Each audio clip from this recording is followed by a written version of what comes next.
Yo, what is going on, guys? J.Yumeko here, and today we're back with some more If My Heart Had Wings. Now, what happened last time? That was probably over 2 weeks ago at this point. I have no fucking clue what happened last time, but I'm sure it'll all come back to us as we go. I'm not gonna waste your time. Let's jump back into it. Oh, you know what happened? Kotsuri had to confront her parents because they found out that she's been flying. I went on a whole rant about that last episode. Go watch last episode so you can hear my awesome rant. Anyways, let's continue. Oh, also one thing real quick before we dive into this. You'll notice in the other video, or the shell part 1 Inferno, this whole thing. If you notice in episode 9 of that, I tried something new with the censoring because I kind of realized now that, because I'm so used to like just being able to blur the entire screen because, you know, I used to do the voices myself. But now that I'm doing it, now that I'm letting the actual the actual voice actors voice these characters, I realized that I probably shouldn't censor the text box. Sometimes it's unavoidable just because, you know, this is transparent, things leak through. But that never really occurred to me until just then. So, but yeah, so at least you'll be able to watch and read. Anyways. 別に疲れてないぞ。夜。何ですか？ここは任せてもいいかな。私は外を見てくる。ええ、そうしてください。疲れてないのか。葵先輩。Oh yeah, also 遅いですね。the morning glory is about to happen. I remember now. でも心配ないよ。必ず戻るって言ってたじゃん。Yeah, come on, put some trust in us. Put some faith in us. はい。糖分が足りない。姉さん、チョコ。姉さん、チョコ。はいはい、ただいま。姉さん、チョコただいま。ありがとう。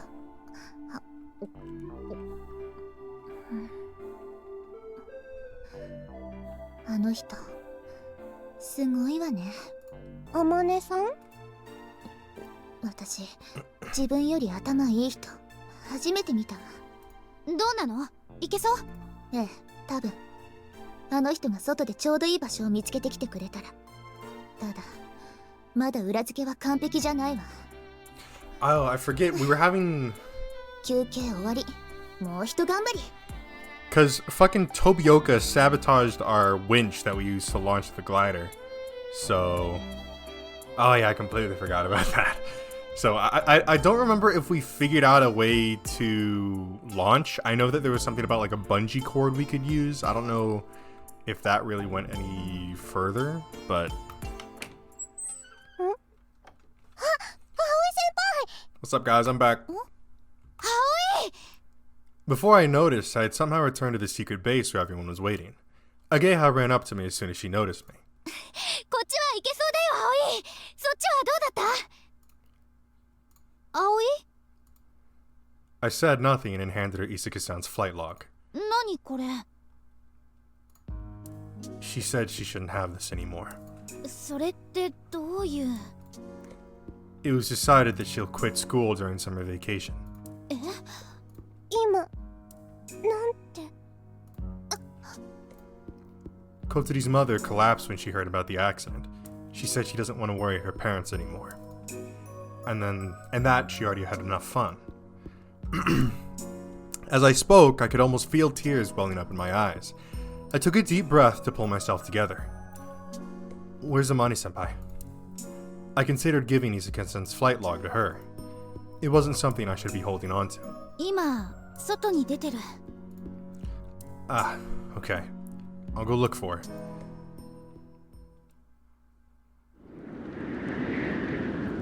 A strong wind was blowing outside. The shape of the windmill hill makes the wind gain strength here, but that's not the only reason. When the morning glory comes, the airstream becomes turbulent and strong winds blow. When I looked at the sky, I still couldn't see those clouds, but I was certain it was coming. I sat down on the grass. I told them I went to look for Amane-senpai, but it was a lie. I just couldn't bear to stay there, so I went outside. The grass rustled noisily as the wind blew up the hill. This is where it all began. When I returned home after I couldn't ride my bicycle anymore, the first place I dropped was this hill, and I met Kotori here. She was stuck here after her wheelchair got a flat tire and I helped her. That's how it all started. A year has passed since then.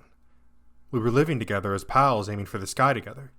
We quarreled a lot, yet we always looked up at the same sky. Please, don't involve her in the dreams of normal people like yourselves. Even though he has no idea what Kotori feels when she looks up at the sky.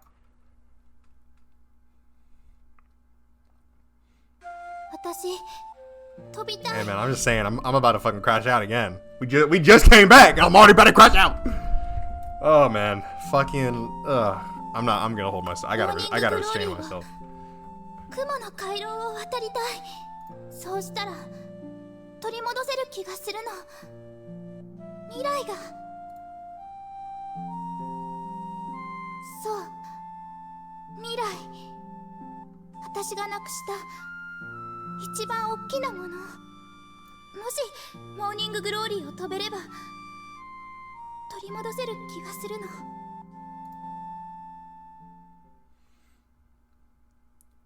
If she returns to her parents' home, will she really find happiness? Even though she'll be giving up on her dreams and abandoning her own future? I don't think so. I want to bring her back right now, but I don't know if that would ruin Kotori's family. This is our family's problem. But if I don't return now, this time my family would completely fall apart. I don't want that either. Kotori probably thought she had to choose between the Soaring Club and her family. With much regret and sadness, she chose her family in the end. Even so, I wanted to come back. Although I guess that's just me being selfish. All I'm saying is that in our very first, big fight, she literally told us, hey, I'm sorry, I want you to get involved in my problems. Right? I want you to get involved in my affairs with my family. That's what she told us, word for word. I don't know why we're all of a sudden forgetting that. I cast my gaze at the paper airplane that I received along with Izuka-san's flight log. It was a perfectly ordinary paper airplane. It hasn't been folded in a special way, and nothing was written on it. She might have given up on flying, but she still yearns for the sky. Was there that kind of message? I threw the paper airplane. It glided through the night sky smoothly. Luckily, it avoided the head wind and flew towards the bottom of the hill, eventually disappearing into the darkness. Flies well. Only Kotsuri could have made it. As I was admiring it, I saw someone walking up the hill. It was Amane-senpai. これを投げたのは君かい? She was holding a white paper airplane in her hand. She came over to me and gazed over at the lake stretching at the bottom of the hill. いい風が出てきたな。Yeah. ちょうどいい場所を見つけた。飛べるぞ、葵くん。Oh, yeah, no, that's right. We were gonna our plan was literally to throw it off a cliff. I remember now. I think that might have been it. Is that so? なんだか張り合いがないぞ。どうしたんだ? I just don't know. What's the right thing to do? I complained reflexively, and Amane-senpai looked at me with a troubled expression. I still hadn't told her about Kotori. She'd be confused if I suddenly blurted out something like that. Sorry, I said something weird. Forget it. 正しいとか間違ってるとか、私はないと思う。Huh? それを決められるのは自分だけだ。だってそうだろ？誰かにとって正しくても、他の誰かにとって間違ってるってことは Thank you, Amane, for spitting some sense into this boy. だから僕は、僕にとって何が正しいか、他人に決められるのなんてごめんだね。迷った時は、自分の心に耳を澄ませるといい。あんたの正しい答えは、そこにある。When Senpai started reciting those words like a poem, I looked up at her blankly. イスカが私に言った言葉だ。驚いたよ。それまで私はどんな問題にも正しい答えは一つだと思っていたから。天才だろ、イスカは。Yeah, seems like it. だから君も自分の心に耳を傾けるといい。私はバカだから今もあまり上手にできないんだけどな。She said, slightly embarrassed, and handed me the paper airplane she picked up. さて、フライトプランを練り直すか。Senpai got up and headed back to the secret base. As I stared vacantly at her retreating figure, I got taken aback. Suddenly, a memory from back then flashed in my head. When I met Kotori for the first time here.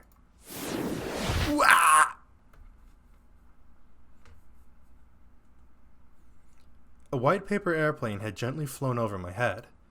It almost looked as if one of the windmill blades broke off and was flying. I picked it up, climbed the slope, and there.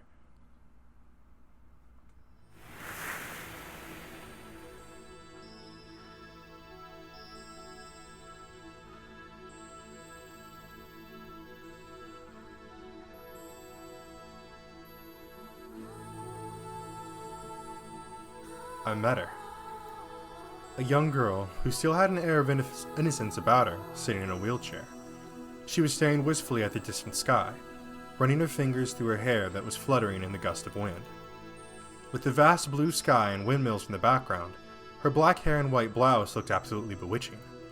It was like looking at a flawless painting. So it got to you.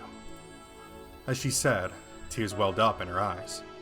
She was the only one who threw that she was the one who threw that paper airplane. What did she say back then? And then, when someone who received my SOS came here... Ah, okay. Yeah, okay. That makes sense. So when we met her, she used the paper airplane as an SOS, and she left us with a paper airplane, thus signaling an SOS if you couldn't keep up. So, just my awesome deductive abilities at work. SOS. I trembled. I looked at the perfectly plain paper airplane. Could this be an SOS? Was this Kotsuri's call for help? Maybe it wasn't. Maybe I've interpreted it like this just because I want to see her so badly. However, if it was an SOS, I'll be too late. I jumped to my feet and ran in the opposite direction of the secret base. Let's go! While I was running, I picked a number on my cell phone. Can I leave recovering the glider to you?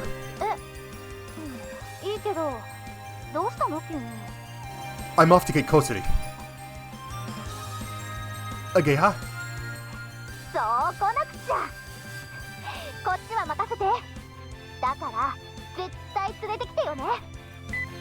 As soon as I hung up, I called Anchan. Come on, Anchan, pick up. No good. He's not answering. I hung up and made another call.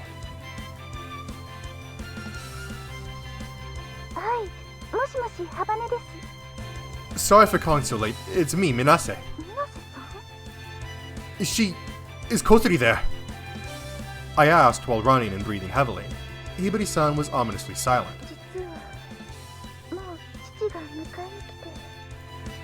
Wasn't he supposed to come tomorrow?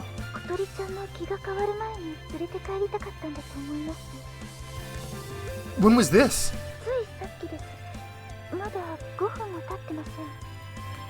I see. I got it. When I was about to hang up, I remembered there was something else I wanted to tell her. Could you come here now? Yes. I want you to see what Kotsuri was aiming for. Please. Whether Kotsuri decides to fly or not, at the very least, I wanted to show Hibari-san the morning glory. I wanted her to see what Kotsuri, what all of us were aiming for.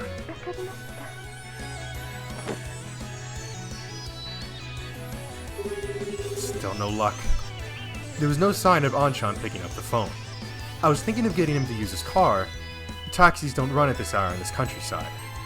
I guess I have no choice. Yes, the bike! I left a message at Anchan's answering machine just in case, then I put a hand on my partner that I maintained. I'm counting on you, buddy.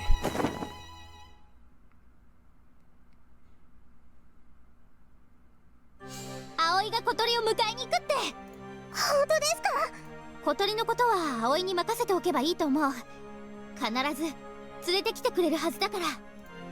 ただいま。ちょうどいいところに。どうでしたか？ああ、バッチリ。となるとあとはグライダーですね。そっちは私が行ってくるわ。朝ちゃんは発行準備の方をお願い。人手がいるから適当に集めてきて。ああ、あとライトも必要だ。懐中電灯か何かを一緒に集めてくれ。ラジャーです。ここからが正念場よ。忙しくなるぞ。 Let's go. Ha ha ha ha! I sprinted on my bicycle down the road alongside the lake. I won't be riding any more than 100 kilometers. There's no need to preserve my strength. My goal was 30 kilometers away at most. I couldn't go at my fastest speed, but I can maintain a fairly quick pace. However, if I don't manage to catch Kotsuri there, I won't be able to follow them anymore. The place in question was the Sasanami Bridge, located south of here. The huge bridge across the lake that goes through a small island on its way, resembling a surging wave. It's a beautiful sight, but more importantly, it's very convenient, so all cars heading for Tokyo will certainly follow that route. I calculated how much time I had left. The car shouldn't have taken more than an hour to get from Hibari-san's house to the bridge. It was late at night, so they could be speeding, but I doubt Kotsuri's father would drive dangerously while he was with his daughter. I bet he's obeying the speed limit and driving safely instead. From Flying Fish Manor, I was only about 30 kilometers from the bridge, much closer than from Hibari-san's house. If I hurry, I should still be able to catch up with them. I stepped on the pedals with all my strength.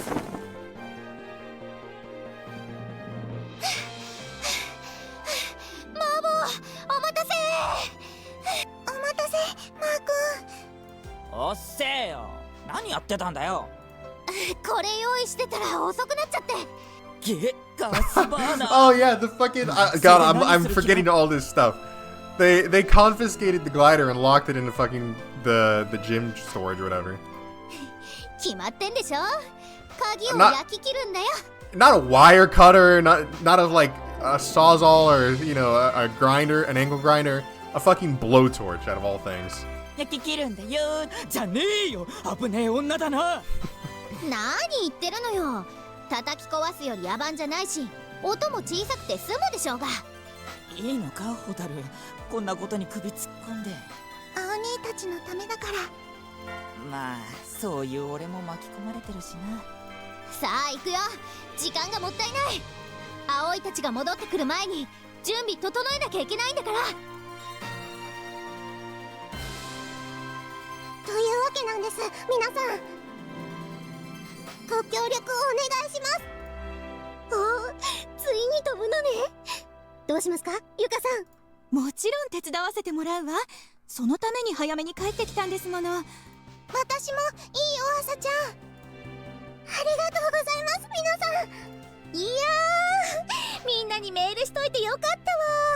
それと懐中電灯か何か手で持てる明かりがあると嬉しいんですけど、どんなのでもいいの？はい、なるべく明るいもので。それならあれがあるじゃないすか、ゆかさん。あれ？あれでよければ余ってるけど。夏の野外ライブが雨で中止になっちゃいましたもんね。そうなのよ。あの時は本当に悔しかったわ。私がどれだけ楽しみにしていたか。the handheld glow sticks. 朝ちゃん、人でこれだけで足りるの？なんだったらもっと呼べるけど。本当ですか？できればあと10人くらいは。おいしさ、連絡も回してみるね。Of course, Kaneko sounds the one with all the connections. けど夜遅いし大丈夫なんですか？多分ね。ソアリング部がついに飛ぶって言ったらみんな来ると思うよ。そうなんですか？みんな結構期待してたからね。すごいことをやろうとしてるみたいだって。やっぱロマンがあるもんね。みんな頑張ってたから。皆さん。The もしもし、 gang. あかりちゃん？ごめん、寝てた？起きてた？そう、それ。察しがいいね。うひひ、さてはお主。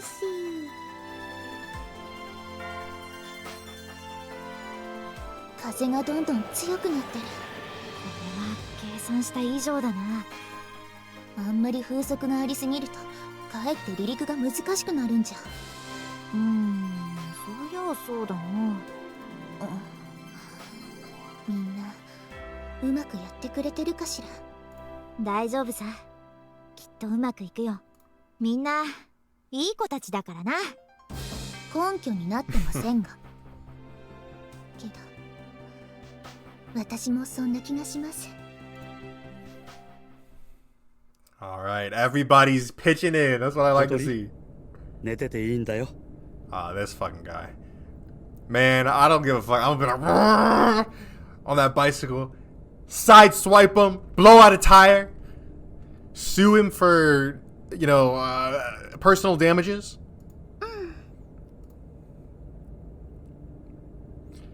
Dad's car drove quietly through the night roads. The destination was Tokyo, my home. すまないな、こんな時間に。少しでも早く母さんに会わせたかったんだ。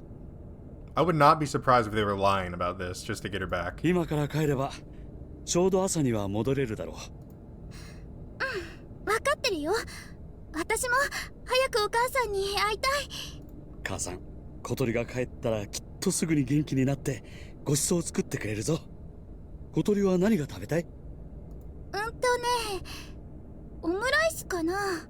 コロッケじゃないのか。小鳥好きだっただろう。コロッケはね、自分で作れるようになったから。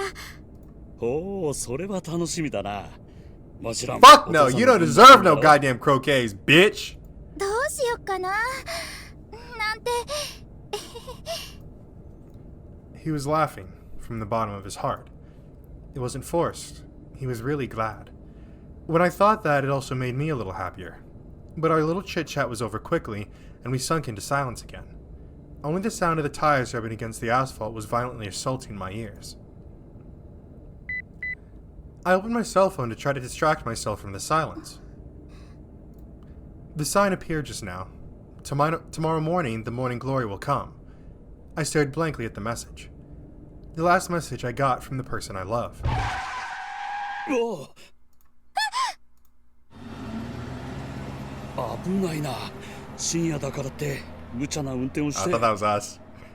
大丈夫。I was like, oh no, we just got hit. 平気。ああいう輩がいるから交通事故がなくならないんだ。窓開けていい？エアコンが強かったかい？そうじゃないの。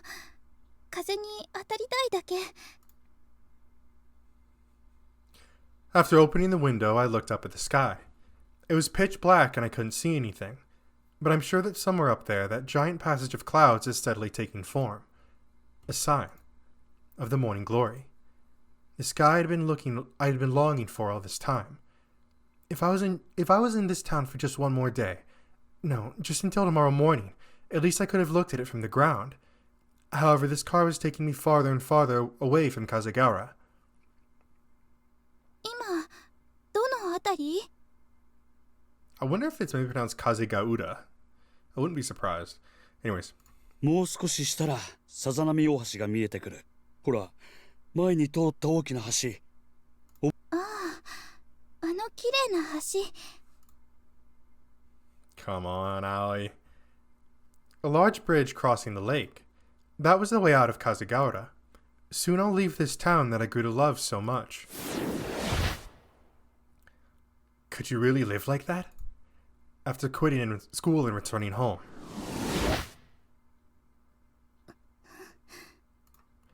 I felt a chill when I suddenly recalled those words. That was the cruelest thing he'd ever said to me. When did I hear those words? Today? Or maybe that day 1 year ago? Either way, those are the cruelest words I've heard. ねえ、お父さん。なんだい？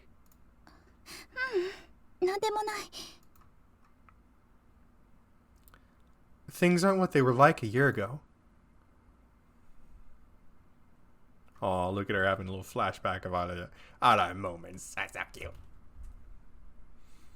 I have tons of memories now. I've made an album in my heart, filled with my memories from the days I spent with everyone. I might have no future, but if I open that album, I can relive those happy moments. So it's alright. That's enough. After all, if I don't return, Mom and Dad...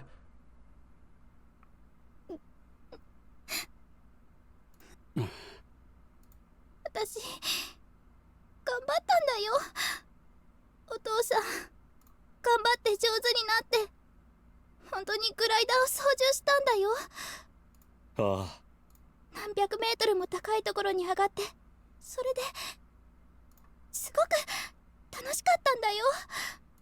楽しいことならまた見つかる。もっと安全な遊びが。This motherfucker, bro. This motherfucker. If there was a worst parent of the year, it would go to this guy. I swear to fucking God. Holy shit. Oh my God. Oh, fuck me. Oh, you'll find something else to do. Something safer. Oh, wow. You fucking ignorant bitch.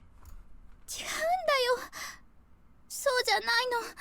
グライダーで飛ぶ楽しさは他じゃ変えられないんだよ。We have repeated similar exchanges many times already. Dad just kept silent. Only his expression saddened. ほら、見えてきたぞ。お願い、お父さん。小鳥。He looked at me again with sad eyes. 辛いだろうけれど、それは今だけだ。向こうで暮らせば、きっとすぐ忘れられる。Motherfucker, the reason she fucking left you in the first place is because she hated being at home. Because it was suffocating being at home. That was literally the entire reason she ran away from you. But once you're back home, you'll be all happy again. No, the fuck she won't. That's not how this works. I mean, you know that her being at home was hurting her, so she left. But and now you're dragging her back there because you feel bad. Like, holy shit, man. This guy pisses me off. like, oh my God, dude. This is the most infuriating character I have ever encountered in a fucking visual novel before. Good Lord.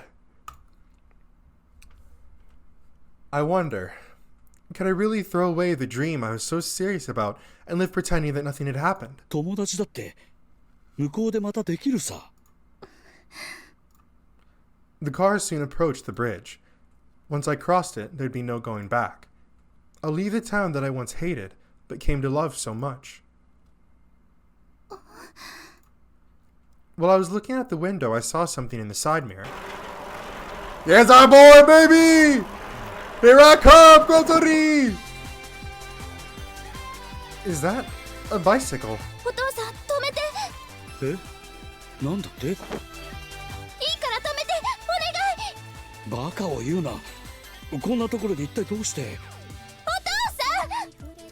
What a fucking hardhead, Jesus. Just a little more. I was almost at the top of the hill. Once I get over it, there'll be a long downhill ride awaiting me. I took good care of my bicycle, but my legs were a different story. Even getting up to this point with the help of Tailwind was a miracle. Come on, just a little more. It took more time than I had estimated. But if I just passed that hill... Finally, I reached the top of the slope. For a moment, I drove across the flat hilltop, catching my breath. After just about 10 meters, the downhill began. At the same time, my field of vision expanded. I saw the lake stretched at a distance and the bridge crossing over it. There it is! At that moment, I picked up my pace. I stepped on the pedals with strength I didn't even know I still had and blasted down the slope. I bent forward as the bicycle was rapidly accelerating. Downhill. The sensation of cutting through the wind was incredibly thrilling. I knew that if I fell right now, I would most likely die, but I wasn't scared. On my way, I passed a slow-driving car. It was a car that had passed me a few minutes ago when I was ascending the hill. I kept pedaling. The bicycle kept accelerating. When I descended the hill, the edges of the bridge Oh, there they are! Kotori! Perfect timing.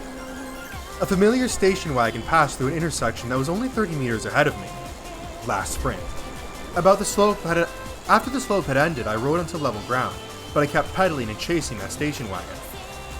Kotori! I dashed recklessly and overtook the station wagon. The car braked sharply. After I made sure it came to a halt, I also stopped my bicycle. And then, I collapsed along with it.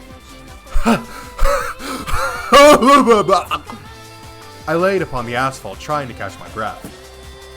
君、大丈夫か? Kotori's father got out of the car.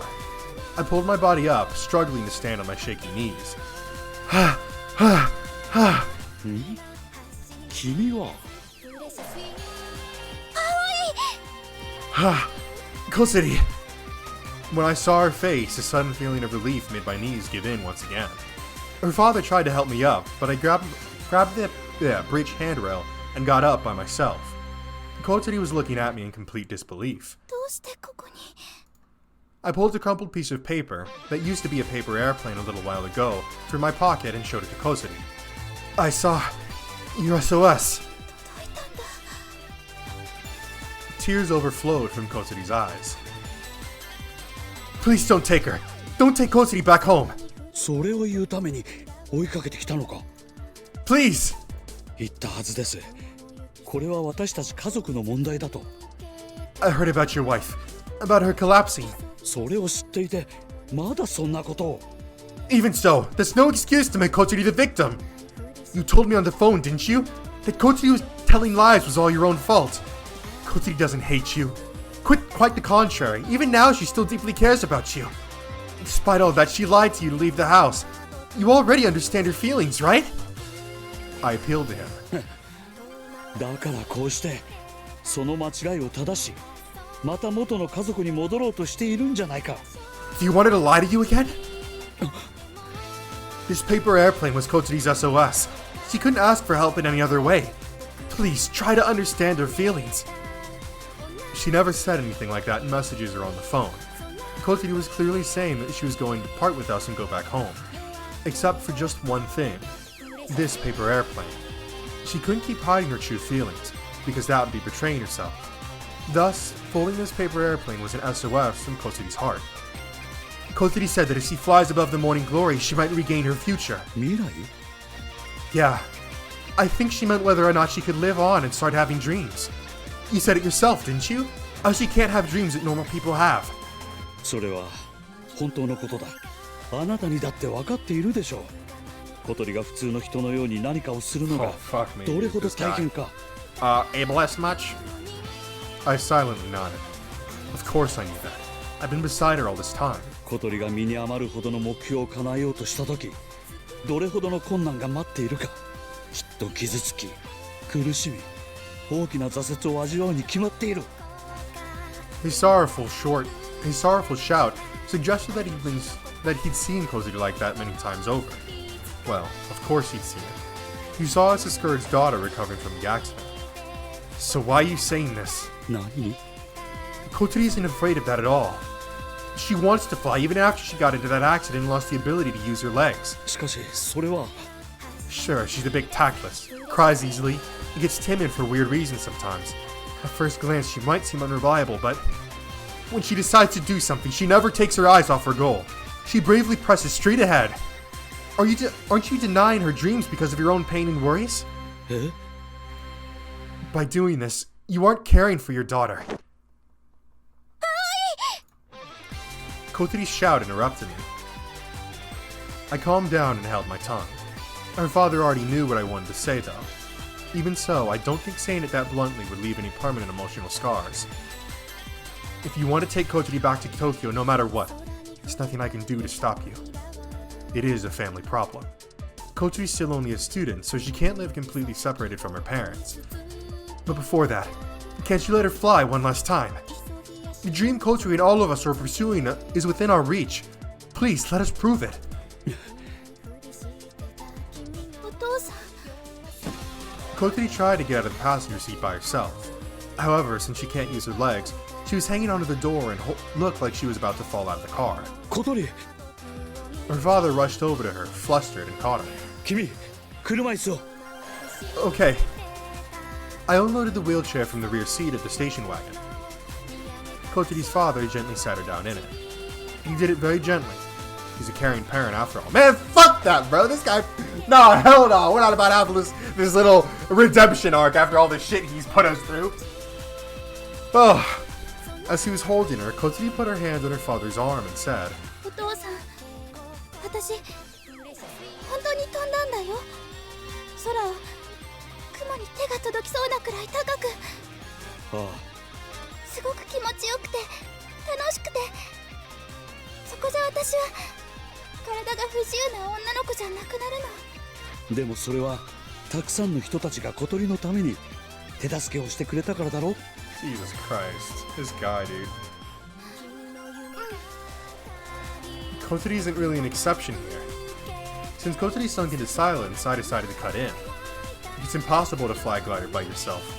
You need an operator for the winch, someone to hold the tip of the wing during takeoff, maintenance personnel, a construction team.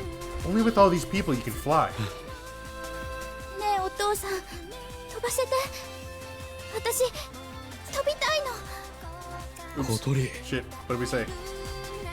Just one last time, then I'll obediently return home.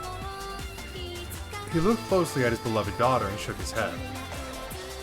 お父さん、私今飛ばないと一生自分に嘘をついて暮らしていくことになる。もう二度と自分の翼では飛べなくなっちゃう。この先ずっとただ見上げて暮らすなんて嫌なの。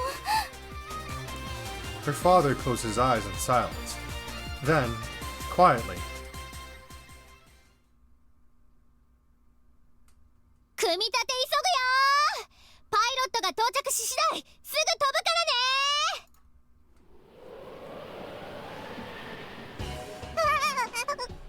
風強いから気をつけて。翼になるべく正面から風が当たらないようにね。はい。お手伝いの人も気をつけてくださいね。人がいっぱいでなんかお祭りみたいだね。あなたが集めたんでしょ。 Akari! だってみんな見たいだろうと思って。あかりちゃんだってそうでしょ。そりゃこんな面白いこと見逃す手はないわ。だよ夜食のおにぎりできました。手の空いた人から食べてってください。ね。梅干し、おかか、塩昆布あります。俺おっかかホタルは何にする？じゃあ梅干し。 Otaru! 皆さんもどうぞ。夜明けまであとどのくらい？ 54分。ギリギリね。パイロットが届けばね。組み立て完了しました。係留しっかりした？よし、じゃあ皆さん集まってください。これから発行手順を説明しますのでいいですか？ゴム柵を引っ張る役の人は朝ちゃんチームと夜ちゃんチームに分かれてもらいます。私が発行準備開始って言ったらゴム柵を持ってください。その後は一歩ずつ朝ちゃん夜ちゃんと歩幅を合わせて引いていってもらいます。でグライダーが離陸した後なんですが、あれはアゲハ先輩、葵先輩たち到着しました。 Let's go! I unsteadily got out from the back of Anshan's truck. My knees were still shaking. It's because of that full power sprint just now. It completely exhausted my legs. I've been skipping training way too much. Oh, Ageha, could you help Kotsuri get down? 朝ちゃん手伝って。 When Anshan heard the message I left him, he went after me. He gave Kotsuri and me a lift here. In the end, we couldn't get Kotsuri's father to consent to this. Oh wait, what? We couldn't? Is that what he said? Lame ass. Thanks for coming, Anshan. いや、俺こそすぐ電話に出られなくてすまなかったな。おかえりなさい、小鳥先輩。 Did I kidnap her? ただいま。たくも心配させやがって。ごめんね。みんな After getting into her wheelchair, Kotori came over to me. 足大丈夫？ Yeah, I'm just a little tired. But at this rate, I won't be able to move them well enough, so I'm leaving piloting to you. I said it half seriously and half to motivate her. Kotori's expression stiffened a bit. 小鳥ちゃんと元気そうだな。あまねちゃん When she saw Amane-senpai coming here and waving her hand, Kotori's expression instantly brightened up. 待ってたんだぞ。二人が帰ってくるのを。ごめんね、待たせちゃって。本当だわ。どれだけ私たちがやきもきしたか。Yuri-chan arrived together with Amane-senpai. Her words were sharp, but her expression had a hint of relief. But what's up with all these people? A crowd had gathered around our secret base. There were about 50 people. Everyone was making a commotion. They seemed like a tour group that mistook this place for their meeting point. かなこさんが声をかけてくれたんです。皆さん、 Jesus, 私た50ちのフライトを見てみたいって。 Kanako-san, what kind of connections you got? Damn. この人たち全部？期待されてますよ、私たち。Kotori looked around, dumbfounded. はいはい、考えにふけってる時間はないよ。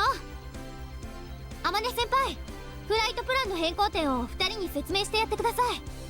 おお、そうだった。 Ageha left us with Amane-senpai and went off towards the crowd. She started explaining all sorts of things to them. ねえ、滑走路へ行かなくていいの？ Huh? Oh, yeah, I forgot. I hadn't told Kotori that the winch was broken. The truth is... 飛びをかめ。 That's what I'm saying, bro. This guy. でも、それならどうやって飛ぶの？ここから飛ぶんだ。 Amane-senpai spread her arms. この丘から。どうやって？ A bunch of question marks floated above Kotori's head. Amane-senpai explained the takeoff method to her. マジなのそれ？ああ、マジだ。 Kotori looked at me uneasily. Now, it's alright. Amane-senpai said it's possible after all. そうね。あまねちゃんがそう言うなら大丈夫よね。二人ともコックピットに乗って。はい。Okay. Okay. 了解。 We equipped our parachutes and boarded the cockpit. Oh, damn. We have parachutes? Nice. Oh, wait. I'm so confused. It said that her father didn't consent to it, but, like, we're here anyway? Like, okay. Cool. Are we going to explain that or what? We checked the operation systems. 右エルロン OK、 左エルロン問題なし。 Our tension before the takeoff was gradually rising. And then... 小鳥ちゃん。 Hibari-san rushed over towards the cockpit. ひばりね、どうしてここに？ I called her. I wanted her to see what you were doing. お姉ちゃんここで見てるから。だから気をつけてね。 Hibari-san was a little pale. I'm sure she actually wanted to stop Kotori at once, but she didn't say anything and let her little sister go. Kotori smiled and gave a thumbs up. 任せて。私のかっこいいところ見せてあげる。 Seeing her little sister's reliable pose, Hibari-san smiled faintly and walked away from the cockpit. Taking her place, Ageha came to talk to us. 発行の手順は天音先輩から聞いたよね。ゴム柵が伸びきったら私が合図を出すからブレーキを離して。そしたら走り出すから。了解。かなり難しい離陸になるけど大丈夫？ Ageha asked, slightly uneasily. いけると思う。イメージはもうつかめたわ。わかった。信じてるよ、小鳥。 Lock in, baby. Let's go. Saying that, Ageha closed the canopy. Then gave me a fleeting glance, like she wanted to say she counts on me should anything happen. I responded with a silent nod. As the cockpit got covered by the canopy, the outside noises faded away, leaving the two of us in a world of our own. Kotori put a hand to her chest and quietly took a deep breath.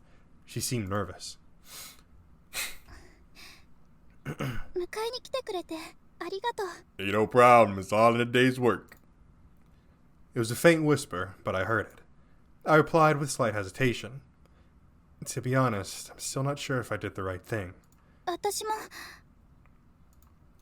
We didn't get her father to understand in the end.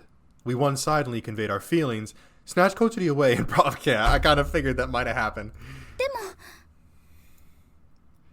Kotori looked up at the sky. Only a little longer until dawn.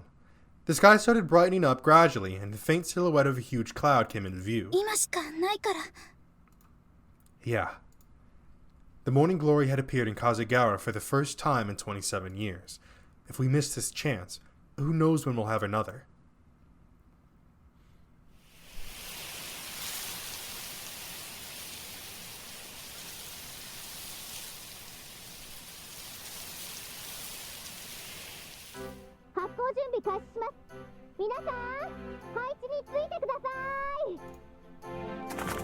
As Ageha instructed, people gathered and started moving one by one. They split into two groups and prepared to pull the rubber cord. The glider attached the cord to the... Ageha attached the cord to the hook underneath the glider. The connection was in the middle of the several meters long rubber cord. From there, the string was stretched and parted to the left and right. Each side was held by several people, led by Asa-chan and Yoru-chan respectively. The sides weren't stretched directly ahead of the glider. Each was pulled slightly diagonally. Otherwise, people pulling the cord would have gotten hit by the launching glider. However, in order to launch the glider straight ahead, both sides needed to be stretched at the same angle and with the same strength.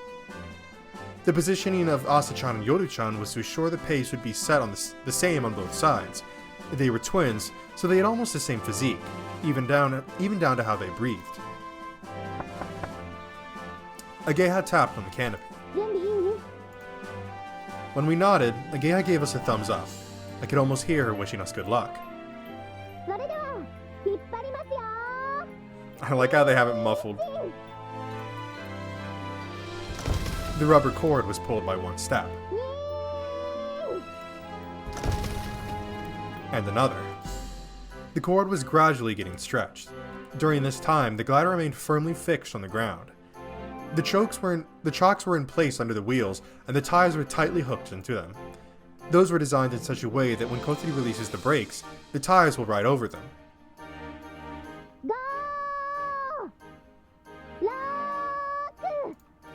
With each stretch of the rubber cord, the tension was rising. Hibari-san was facing the canopy and watching over us anxiously. お父さんにも見てほしかったな。 Yeah, well, fuck him. I think Kotori's feelings have reached her father. However, we didn't get his consent. I guess he was afraid. The dread of witnessing the balloon crash right before his eyes must be deeply rooted within his heart.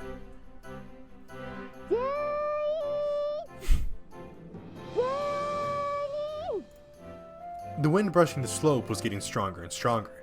It made the wings tremble. The glider seemed eager to fly right away. Concentrate. Are you holding the control stick tightly? Don't think about unnecessary stuff. Focus solely on flying right now. 了解。 And at that moment, a station wagon drove up the hill. It stopped in front of the secret base, and the man in a suit got out of the driver's seat.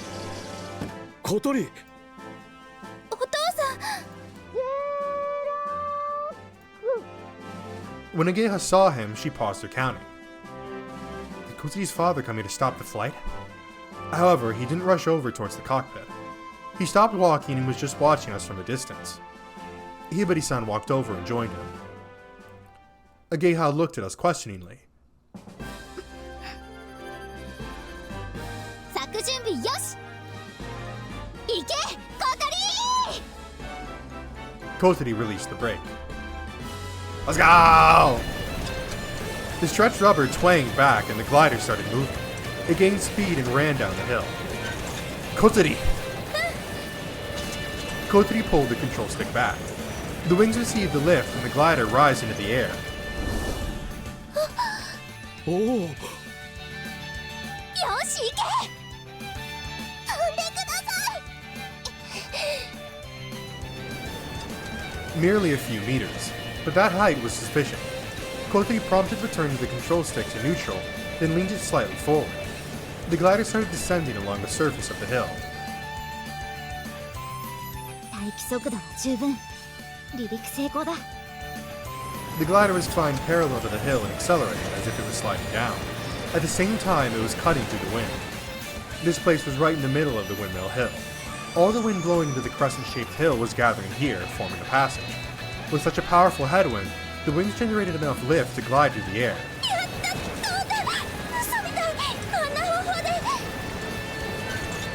It's still too soon to celebrate. In order to accelerate, we were pointing the nose downward right now, hence we were losing plenty of altitude. Now we have to ascend once again. Otherwise, there's no way we'll reach above the clouds. 分かってるって。皆さん、急いで移動してください。すぐに戻ってきますからね。ライトまだもらってない人、取りに来てください。お父さん、ひばりさん。ん？どうしたの、朝ちゃん。これ。 よかったらどうぞ。彩輪？どうしてこんなものを？ Probably a landing pad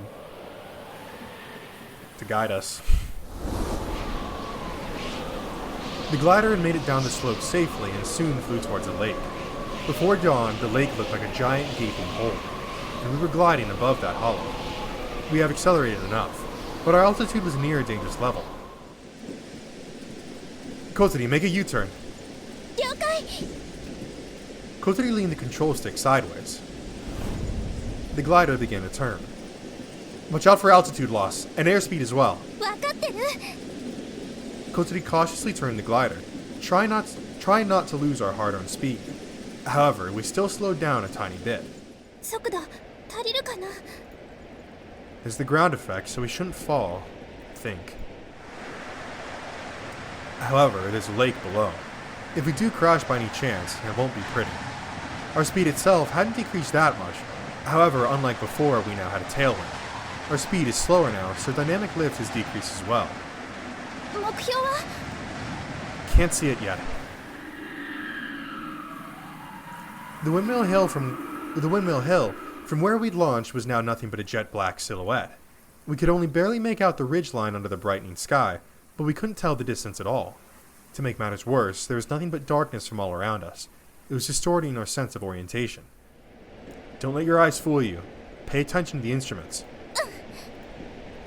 When the field of vision is limited by things like thick fog or clouds, you have to glide while relying on the instruments.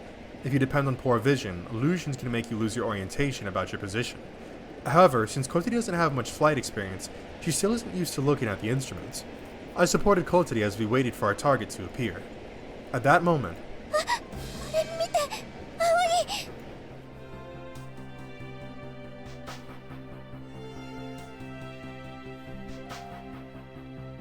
Yippee!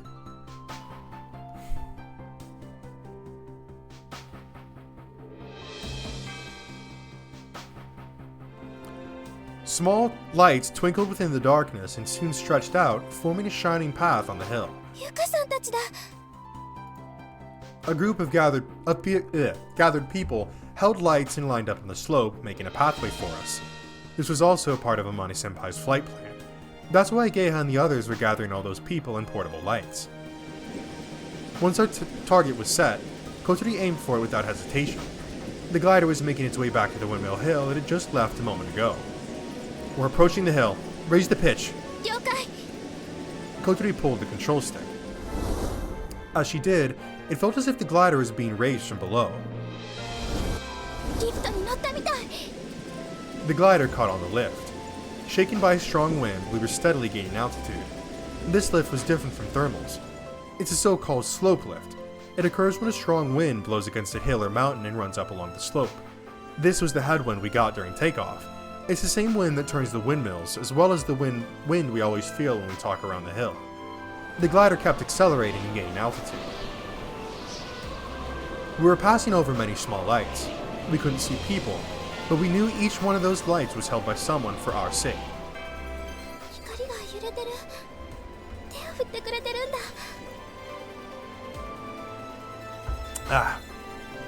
Look ahead. We'll crash into the windmill. As long as we followed the trail of lights, we wouldn't hit the windmill. But who knows what could happen if we strayed off it.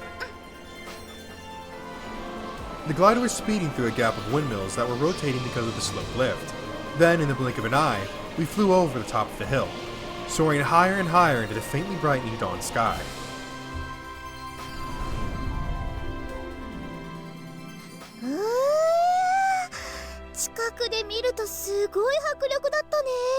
Goddamn right, boy. あんなにスピードが出ているものなのね。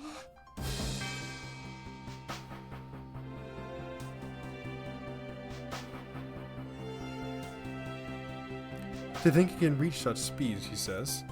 ちっくしょう。なんかむちゃくちゃかっこよかったんだけど、あいつら。お兄はいつもかっこいいよ。あーちゃん、これもういいの？ありがとうホタル。皆さんもご協力ありがとうございました。グライダーは無事離陸に成功しました。ゆかさん、サイリウムありがとうございました。おかげで超助かりました。役に立ってよかったわ。でもなんでこんなにいっぱいサイリ That ウ is a ム持っ good てたんで question. すか？ In theory, she had somewhere around 50 glow sticks. So. ゆかさん、某アイドルグループの追っかけやってるから。コンサートの必需品だからね。1回のコンサートで20本以上使う時もあるし、いつもストックしてあるのよ。はあ、なるほど。あれを小鳥が操縦しているのか。そうみたい。 Wow, look at that. Your fucking not normal daughter who shouldn't dream of things normal people can do is fucking flying a goddamn non-self-propelled aircraft. Fucking this guy. お父さんとひばりさんもお手伝いしてくださってありがとうございました。いや、私たちは。あっちに夜食のおにぎりあるんで、どうぞ食べてってください。お嬢さん。小鳥のためにこんなに大勢の人が協力してくださったのですか？ええ。あの子を飛ばせてやるために。いやー、それはどうかな。別に小鳥のためってわけじゃないかも。多分みんな自分がやりたいからやってるんです。うちの学校そういう物好き多いし。私だってそうですよ。小鳥が飛ぶところを見たかっただけです。はあ。お父さん言ってましたよね。空を飛んだからなんだと言うんだって。今飛び立っていた2人を見て何も感じませんでしたか？いや、それは感じたと思うわ。じゃあ期待しててください。これからもっとすごいことが起こりますから。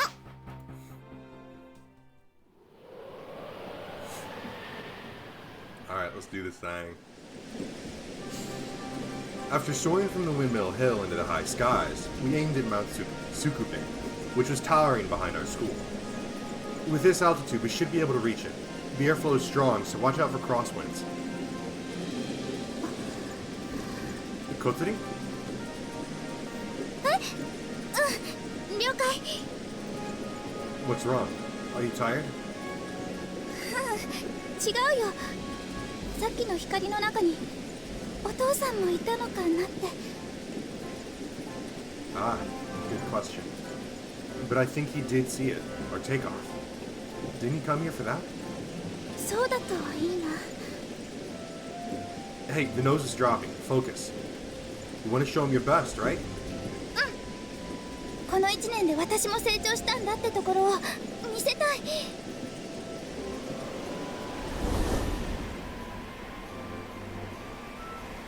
We were gradually approaching Mount Sukube. This was the critical part of our flight plan. Now we'll be going for a strong ascending air current known as a mountain wave.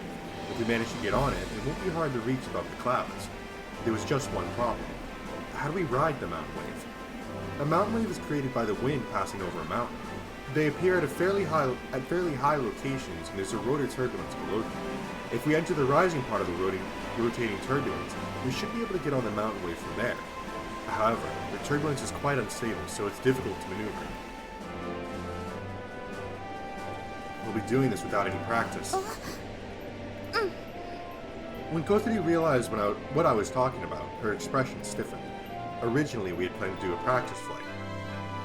If only that accident hadn't happened. 見て、葵。 The eastern sky was becoming brighter and brighter. The dawn was nearing. Let's hurry.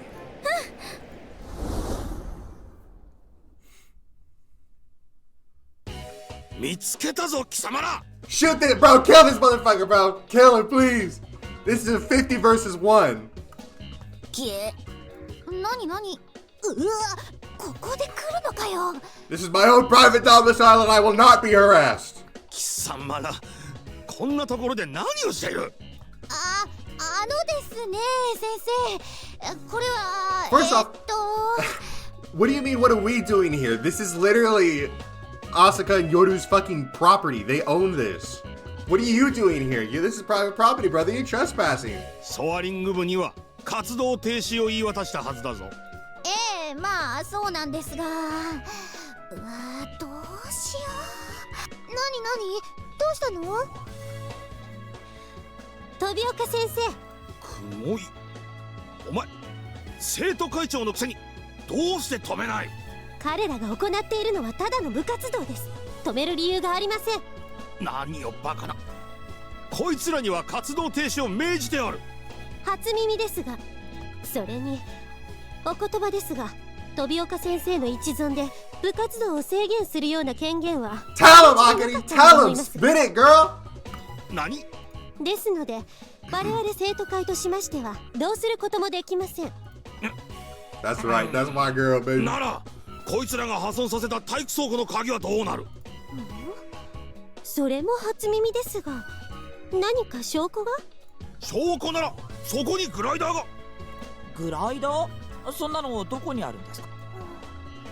ここにはそんなのないよね。 Yes, I love this. Down with Tobioka. 貴様ら、調べればすぐにわかることだ。覚悟しろよ。自分だってうんちを壊したくせに。あれだって調べれば犯人がわかるかもしれないわね。Yeah, how about that, Tobioka? That is, you literally not you sabotaged us for one, right? And you also destroyed personal property. I'd be seeking reparations for that. Excuse me. Yeah, you just casually destroyed this highly expensive piece of machinery. That if we had tried to use it again, which again we had the authority to do so, if we tried to use it again, that could have killed somebody. 私たち処分を受ける覚悟はできてます。だから今日だけは見逃してください。できるわけないだろう、そんなこと。そうでもないと思いますよ。何せここには何の証拠もないのですから。じゃあ一体ここで何をやってるんだ？みんなで空の観察です。今から面白い雲が見られるそうなんで。先生もご一緒に見ていかれますか？あんまり騒ぐんじゃないぞ。いいな。なんとか追い返したわね。Hashtag kill Tobioka あ party. かりさん、ありがとうございました。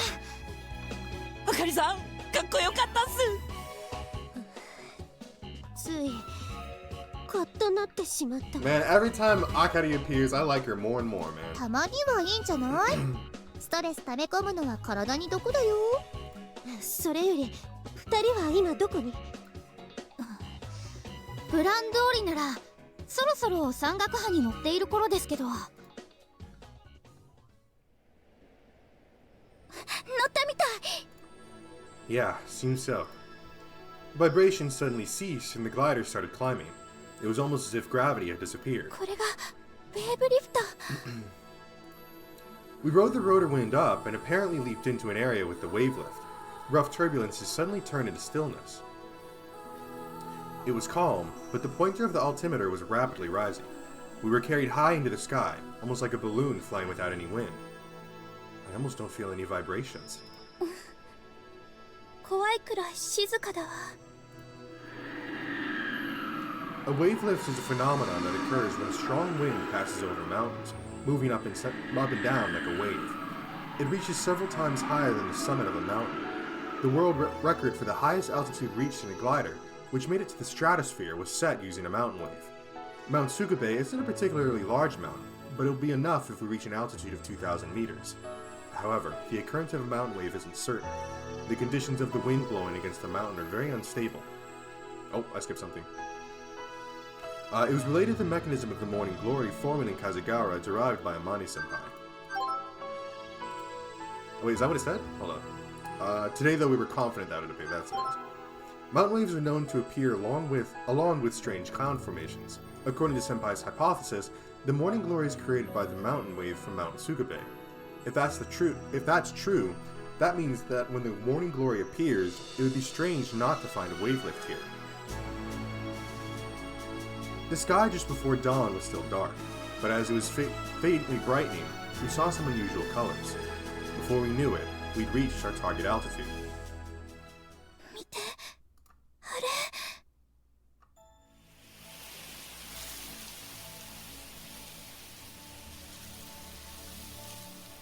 The silhouette of the giant passenger clouds was becoming more and more visible below us. For a moment, we stared in blank amazement at its massive size. Wow. This wasn't the unformed one that we saw a year ago. This was the real thing. At that moment, light shone from the eastern sky. It's dawn.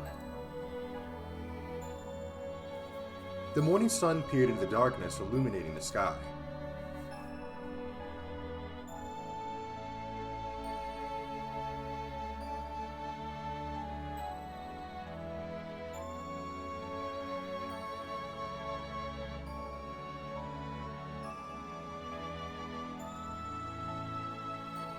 Take a moment to just take it all in, you know? Before our eyes, the light was coloring the world. The silhouette of the giant clouds started glittering. Kotori whispered in a daze. Yeah.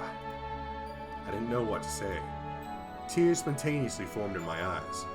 It wasn't from joy, sadness, fun, or any emotions like those. Tears overflowed from my eyes as my heart was shaken by a more primal emotion. Completely overwhelmed, I was at a loss for words for a moment. 行くよ葵 Yeah, let's go.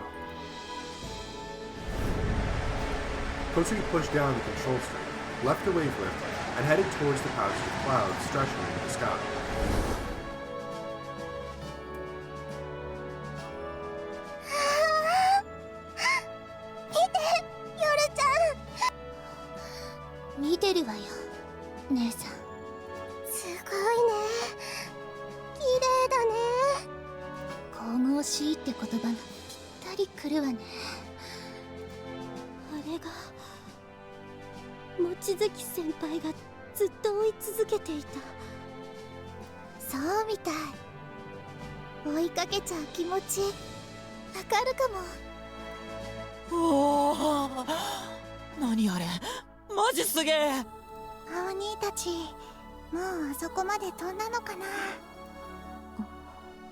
あれがイスカが行きたがってた空なんだな。ああ、葵くんたちがイスカの夢をあそこまで運んでくれた。いい後輩を持ったな。ああ、綺麗ね。ああ、しかし何なんだあの雲は。まるで奇跡でも見ているようだ。モーニンググローリーです。モーニンググローリー。風が浦の空に数十年に一度現れる不思議な雲。私も本物を見たのは初めてです。小鳥はあの雲を近くで見たいからグライダーで飛んでいったんですか？近くで見る？いえいえ、そうじゃないですよ。ん？飛ぶんです。あの雲の回廊を渡るために必死で登っていったんです。あの上を渡る？はい。信じられん。多分今頃到着してるはずですよ。今あそこに小鳥が。 That's right. The daughter that you fucking pummeled into the ground and completely stripped her of her, you know, her dreams and her will to dream of the future. You know, that daughter, yeah, she's performing something that probably very few people have done. But hey, what do I know? The glider was crossing above the passage stretched across the firmament. The huge cloud was sparkling with a complex gradient of colors in the morning sunlight. It was a mystical spectacle. For a moment, we were just sighing in admiration, as if we'd forgotten how to speak. Aoi, What is it? 私たちついにやったんだね。 Yeah, we did. I thought I'd be more overjoyed. However, when I actually got there, that's not what I felt. Overwhelmed by its grandeur, I felt nothing but gratitude for the miracle of reaching this place. The glider was crossing above the passage of clouds at a fixed altitude. Rotating air currents are forming near that huge cloud. If we get on an ascending part of that rolling current, even an engineless glider can fly as long as it likes. Kotari turned the radio on. アゲハ、聞こえる？小鳥？聞こえてるよ。ちょっと電波が悪いみたいだけど、そっちどう？今どのあたり？乗ったよ。モーニンググローリーに。今その上を渡ってるところ。よし。みんな、小鳥たち、今あの上にいるって。 We heard everyone's cheers through the radio. どんな気分？なんて言ったらいいかわからない。奇跡の中にいる気分。葵？ねえ、葵はどうなの？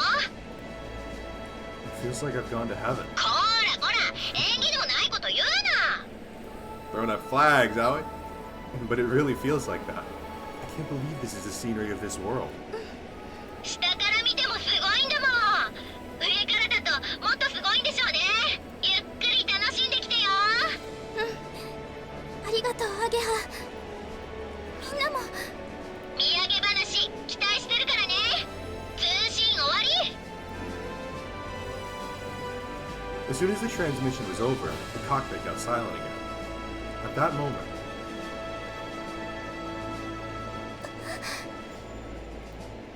oh. The sun peaked above the horizon and its rays illuminated the sky. The morning colors cleared up and the firmament glittered with a golden radiance. すごい。 Yeah, こんなにすごい場所だなんて思ってなかった。想像を絶するってこういうことを言うのね。 there's no way we could have imagined what this scenery would look like. ねえ、葵。ここまで連れてきてくれてありがとう。この場所へ来られたことはきっと一生の誇りだわ。 Don't be ridiculous. Oh shit, no! Don't be ridiculous. You made it here yourself. でも葵がいなきゃ無理だった。みんなも。 Did you find it? What you had lost? 多分。 I see. Then that's great.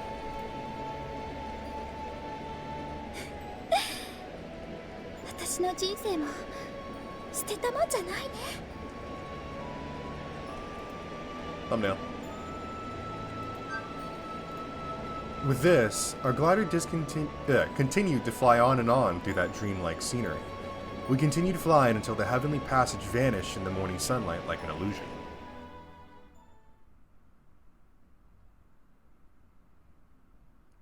We did it, boys. We did it.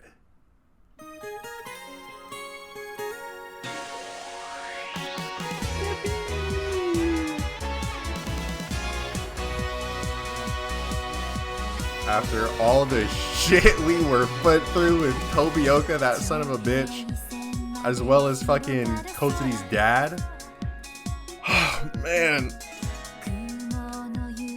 I imagine there has to be something a little bit more to this afterwards, right? And obviously there's also Flight Diary as well. So, it's not over yet. I have to look into Flight Diary because I know that Flight Diary also has like, it has a patch to it that I think is like simultaneously like a translation patch,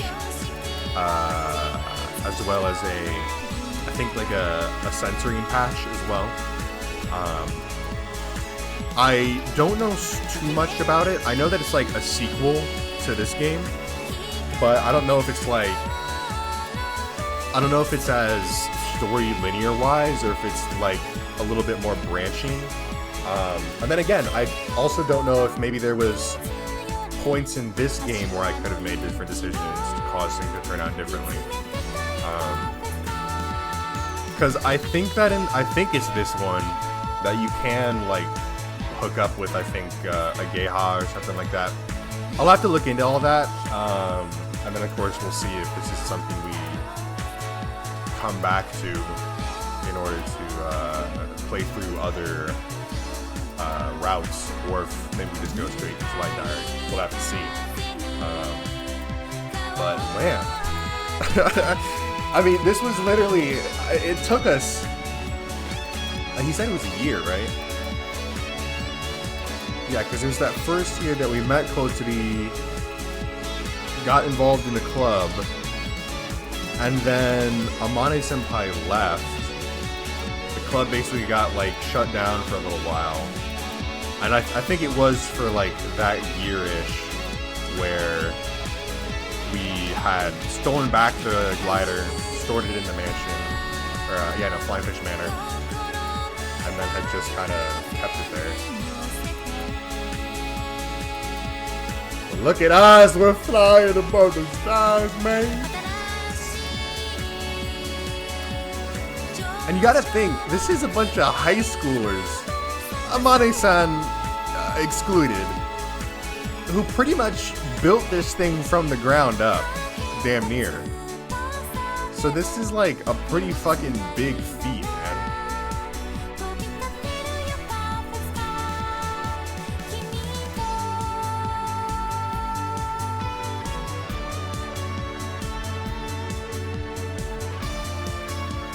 Moe Novel. Thank you, Moe Novel, for bringing us another amazing day. Alright, let's see if there's anything after all the credits, though. I imagine there must be. I can't imagine it would just end like that.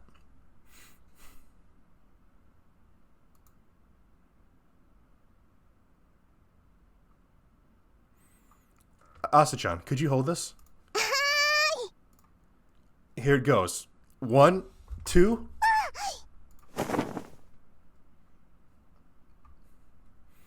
Whoosh! I spread the white sheet and hung it on the clothesline. Then I straightened it and left it to dry. 相変わらず精が出ますな。 Oh, it's you, Geha. こんにちは、アゲハ先輩。こんにちは。チース。 Why'd you come here?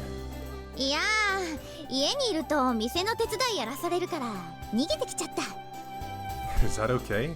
Your mom will kick your ass again. 課題を一緒にやるって言って出てきたから平気。しかしなんですな。みんなが学校行ってる時に家にいると時の流れがゆったりだよね。 It's good for me, though. I managed to deal with all that piled up dormitory work. It's a certain day in September. Summer vacation's already over and second semester's begun. However, we didn't go to school. As punishment for breaking the gym storeroom lock to take back the glider, all members of the soaring club were suspended from school. That's bullshit. 悪い子になったみたいで、なんだかドキドキします。なんで私まで部員じゃないのに。 Excluding Yoru-chan, other people who helped the soaring club back then weren't punished at all. Honestly, I thought it was a little anticlimactic. We were prepared for a more severe punishment. Even though we got quite a lot of homework, we were spending our suspension period leisurely, thinking of it as an extension of summer お vacation. とりから連絡は？ She called yesterday. She seems to be doing fine. さあ、なんだかんだで実家の居心地はいいのかね。 What? She went back anyway? Well, yeah. Seems like she's spending some quality family time right now. ねえ、一緒に課題やろうよ。あ、私たちもやります。私はもう終わらせたけど。ここにいても暑いだけだから付き合うわ。 Alright, I have to hang the rest of these sheets before that, so wait a minute. あいよ Pure white sheets shone under the clear blue sky. On that day, we flew above the morning glory. When I looked up at the sky like this, it was hard for me to believe that spectacle really happened. A passage of clouds stretched across the firmament. We soared in a glider through that miraculous place. In the end, the passage of clouds melted away in the rays of the rising sun and vanished like an illusion. We watched that sky until the very end, and then returned to the runway. Flashback? おかえりなさい、小鳥先輩、葵先輩。おかえりなさい、二人とも。ただいま。朝、夜、みんな。 A crowd of people had been waiting on the runway for our return. すごかった。 Excuse me. 私、感動しちゃったよ。私もよ。すごいもの見ちゃったわ。ゆかさん感動して泣いちゃってましたもんね。とても綺麗だった。 Everyone gathered around the cockpit. I got out first and pushed over Kotsuri's wheelchair that had been brought for us by someone. Meanwhile, Ageha helped Kotsuri unfasten her seatbelt and get out. お疲れさん。お疲れ様。 After exchanging typical greetings, they both laughed. やったね。イエーイ。 They high-fived. 兄、かっこよかったよ。Kotsuri-chan, what can I say? I'm just the coolest guy ever.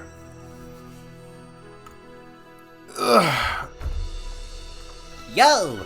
So you came too, Kotsuri. やっぱすげえな、お前らは。マジでしびれたぜ。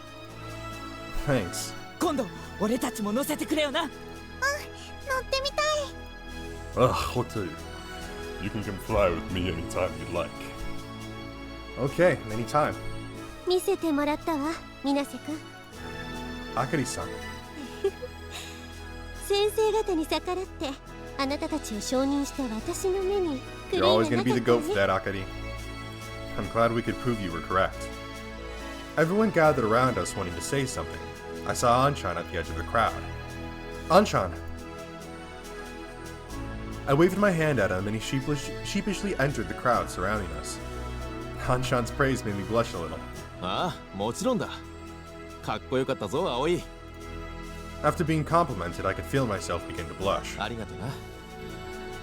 Thanks. こっちのことだよ。 Saying that, he patted me on the head. Hey, I'm not a kid. 悪い悪い。つい癖でな。 Pat pat. Oh, come on, Anshan. Come on, Anchan. What are you doing, man? There were also a lot of people I'd never seen before. They kept coming up and saying how amazing and touching it was. Kotsuri and I were overjoyed to be able to share this incredible moment with so many people. And when the crowd's excitement had subsided a little, 小鳥、お父さん。 her father and Hibari-san walked over to her. すまなかった。空を飛びたいというお前の真剣な気持ちを遊びだと言ってすまなかった。 It took you all of this bullshit to fucking realize that. Jesus Christ. Kotsuri's father gave her a deep apologetic bow. お父さん。ひばりと一緒に見ていたよ。お前が飛ぶ姿とあの美しい空を。 There's a faint spark of excitement in his eyes. It was the same spark all the people gathered here had. 私はお前にまた嘘をつかせてしまうところだったんだな。そんなことない。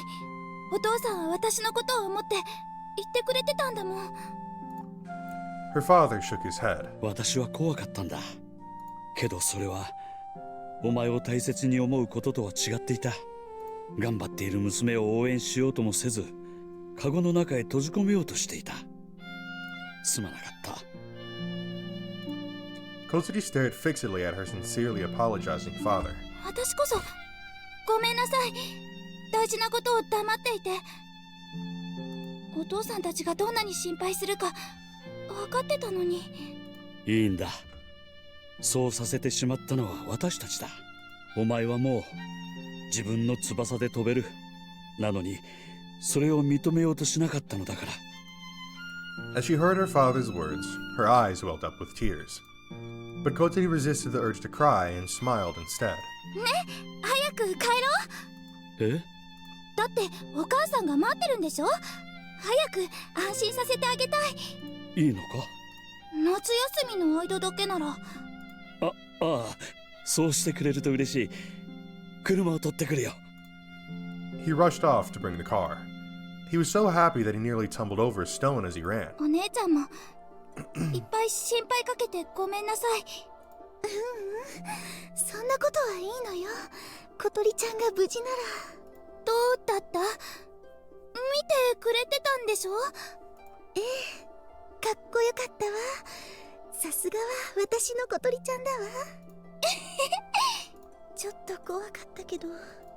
Oh shit, oh my bad. Okay, I expected. I was a little afraid though. You'll get used to it. Oh yeah, I'll let you ride in the back next time. Yeah, I don't think Hibari-san's very excited for that idea. Kotori's whole face beamed with joy, while Hibari-san's smile was twitching. ちょっとお父さんとお話ししてくるわね。When Hibari-san walked away, Kotori started looking around restlessly, searching for someone. What's the matter?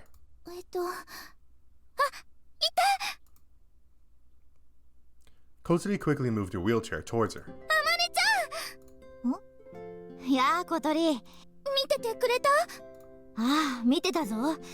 あんまり高いからよく見えなかったけどな。飛んだよ、私たち。モーニンググローリーを。ああ、すごく綺麗だった。あまねちゃんにも見せてあげたかったな。私はいいよ。雲の上から下を見るなんて想像しただけでゾッとするぞ。なんでよ。あまねちゃんの夢だったんでしょ？私じゃない。イスカの夢だ。Are we finally gonna learn about what the fuck happened to そ Isuka? れにもう叶った。君たちが叶えてくれた。イスカと飛ぶはずだったあのグライダーをあの場所まで運んでくれたんだから。Kotori timidly looked up at me. She seemed to ask, what does that mean? When I nodded and smiled in return, Kotori grinned herself. じゃ Grinned to herself. これでいい is ん what だ I ね should have said.。ありがとう、小鳥。葵くん。 Again, all we know is that Isuka somehow had a big enough impression on Amane for her to carry on her dream. And again, all we know about Isuka is that there was an accident with the glider, supposedly bad enough to cause Tobioka to hold a fucking grudge on the Soaring Club for the rest of his goddamn miserable life. And she just kind of left. She just disappeared. So... As Amane-senpai smiled, Kotori beamed with her whole face. ねえ、葵。Yeah? ちょっとの間だけ東京に帰るね。Yeah, that's a good idea. Let your parents spoil you for a while. そうする。寂しいからって浮気しちゃダメよ。I won't. お父さん、どうしたの？いつの間にか小鳥は自分の居場所を自分で作っていたんだな。そうね。風ヶ浦の人たちはみんな親切でいい人ばかりよ。ああ、私たちはもっと強くならないといけないのかもしれない。小鳥を見守る親として小さなカゴの中に押し込めてしまうにはあの子の翼は大きすぎるんだ。いつまでも悲しんでばかりはいられないわ。私たちも前へ進まないと。ああ、お父さん、お姉ちゃん、早く帰ろう。帰りましょう。ああ。All right, well, at least we wrapped that bit up happily. With that, Kotsuri got into the car and drove off towards her home. However, since our suspension from school was announced on the last day of summer vacation, she stayed at home throughout it. And as the days passed... Get up, Kotsuri! Breakfast is done already. Hey, Kotsuri! おはよう。今何時？ 7:42. Breakfast is ready, so go get changed and come here already.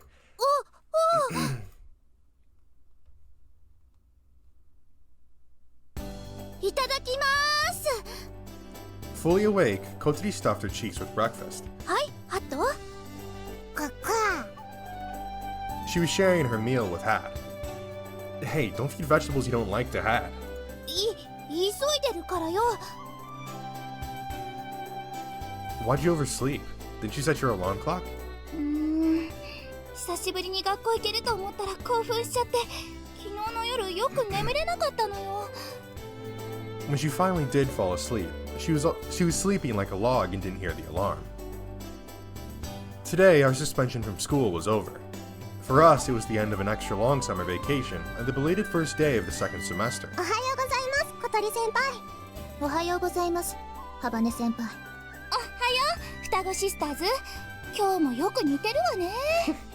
お寝坊ですか？珍しいですね。体内時計が狂ってるみたいなのよ。定額になって単位落としてるのに遅刻とかしちゃシャレになんないわ。 Your hair's a little messed up. When I pointed this out, she was eating and talking. With a bowl and chopsticks in her hand, she leaned her head towards me. Jeez, you're hopeless. I fetched a brush from the bathroom and I started combing Kotsuri's hair. Your hair feels really nice. そうでしょう。自慢のサラサラヘアですから。あた、引っかかってる。Sorry.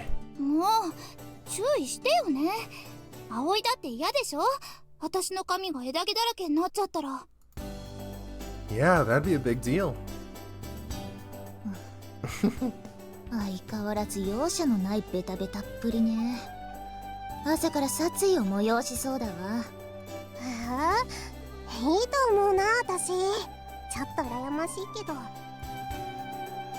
ごちそうさま。 I'll clean up, so you go get ready. We don't have time to spare. ラジャ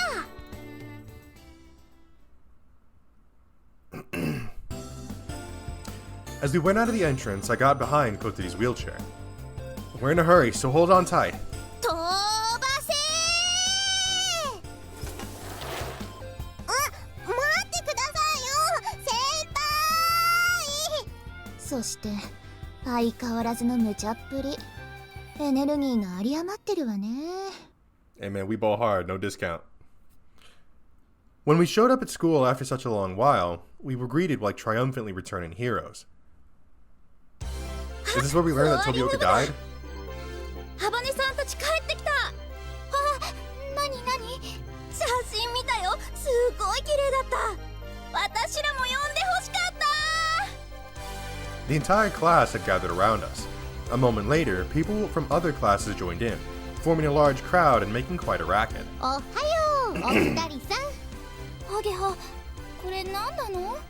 定額になってる間に私らのことが話題になってたみたい。こないだ見に来てた人の中にうちの学校の新聞部もいたらしくてさ。ついでに飛岡先生に逆らって定額ってのが新鮮で刺激的だったみたいよ。 Goddamn right. You rarely see students getting suspended at our school. It's not a school where delinquents go to. Almost everyone enjoys their school life here. However, Tobioka's hatred for us was well known. That's why having our own way and getting suspended was passed around like a heroic tale. ようやく時代が私たちに追いついてきたか。 Don't get too cocky. Getting suspended isn't something to be proud of. 分かってるわよ。気分よ、気分。 Nah, bro, it is. But we fought back against Tobioka. Rage against the machine. ところで部長、その騒ぎのおかげで入部希望者が続々と集まってるんですが。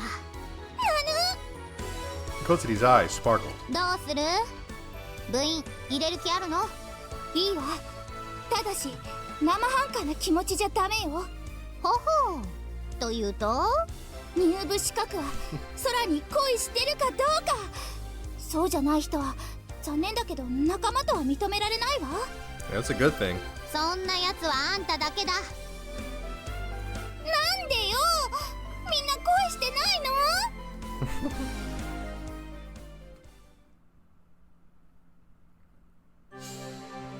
Setting Kotori's embarrassing talk aside, the soaring club is in a delicate position right now. It goes without saying that Tobioka's been making moves to get the soaring club to lose its status. Originally, it was supposed to have gone smoothly. However, the situation's changed a little. The Morning Glory was seen from every place in Kazagawa and made it to the local news. It wasn't like 27 years ago where the internet and digital cameras weren't as widespread. A number of videos and pictures taken by viewers ended up shown on the news. They talked about how some students who'd flown over that strange cloud in a homemade glider.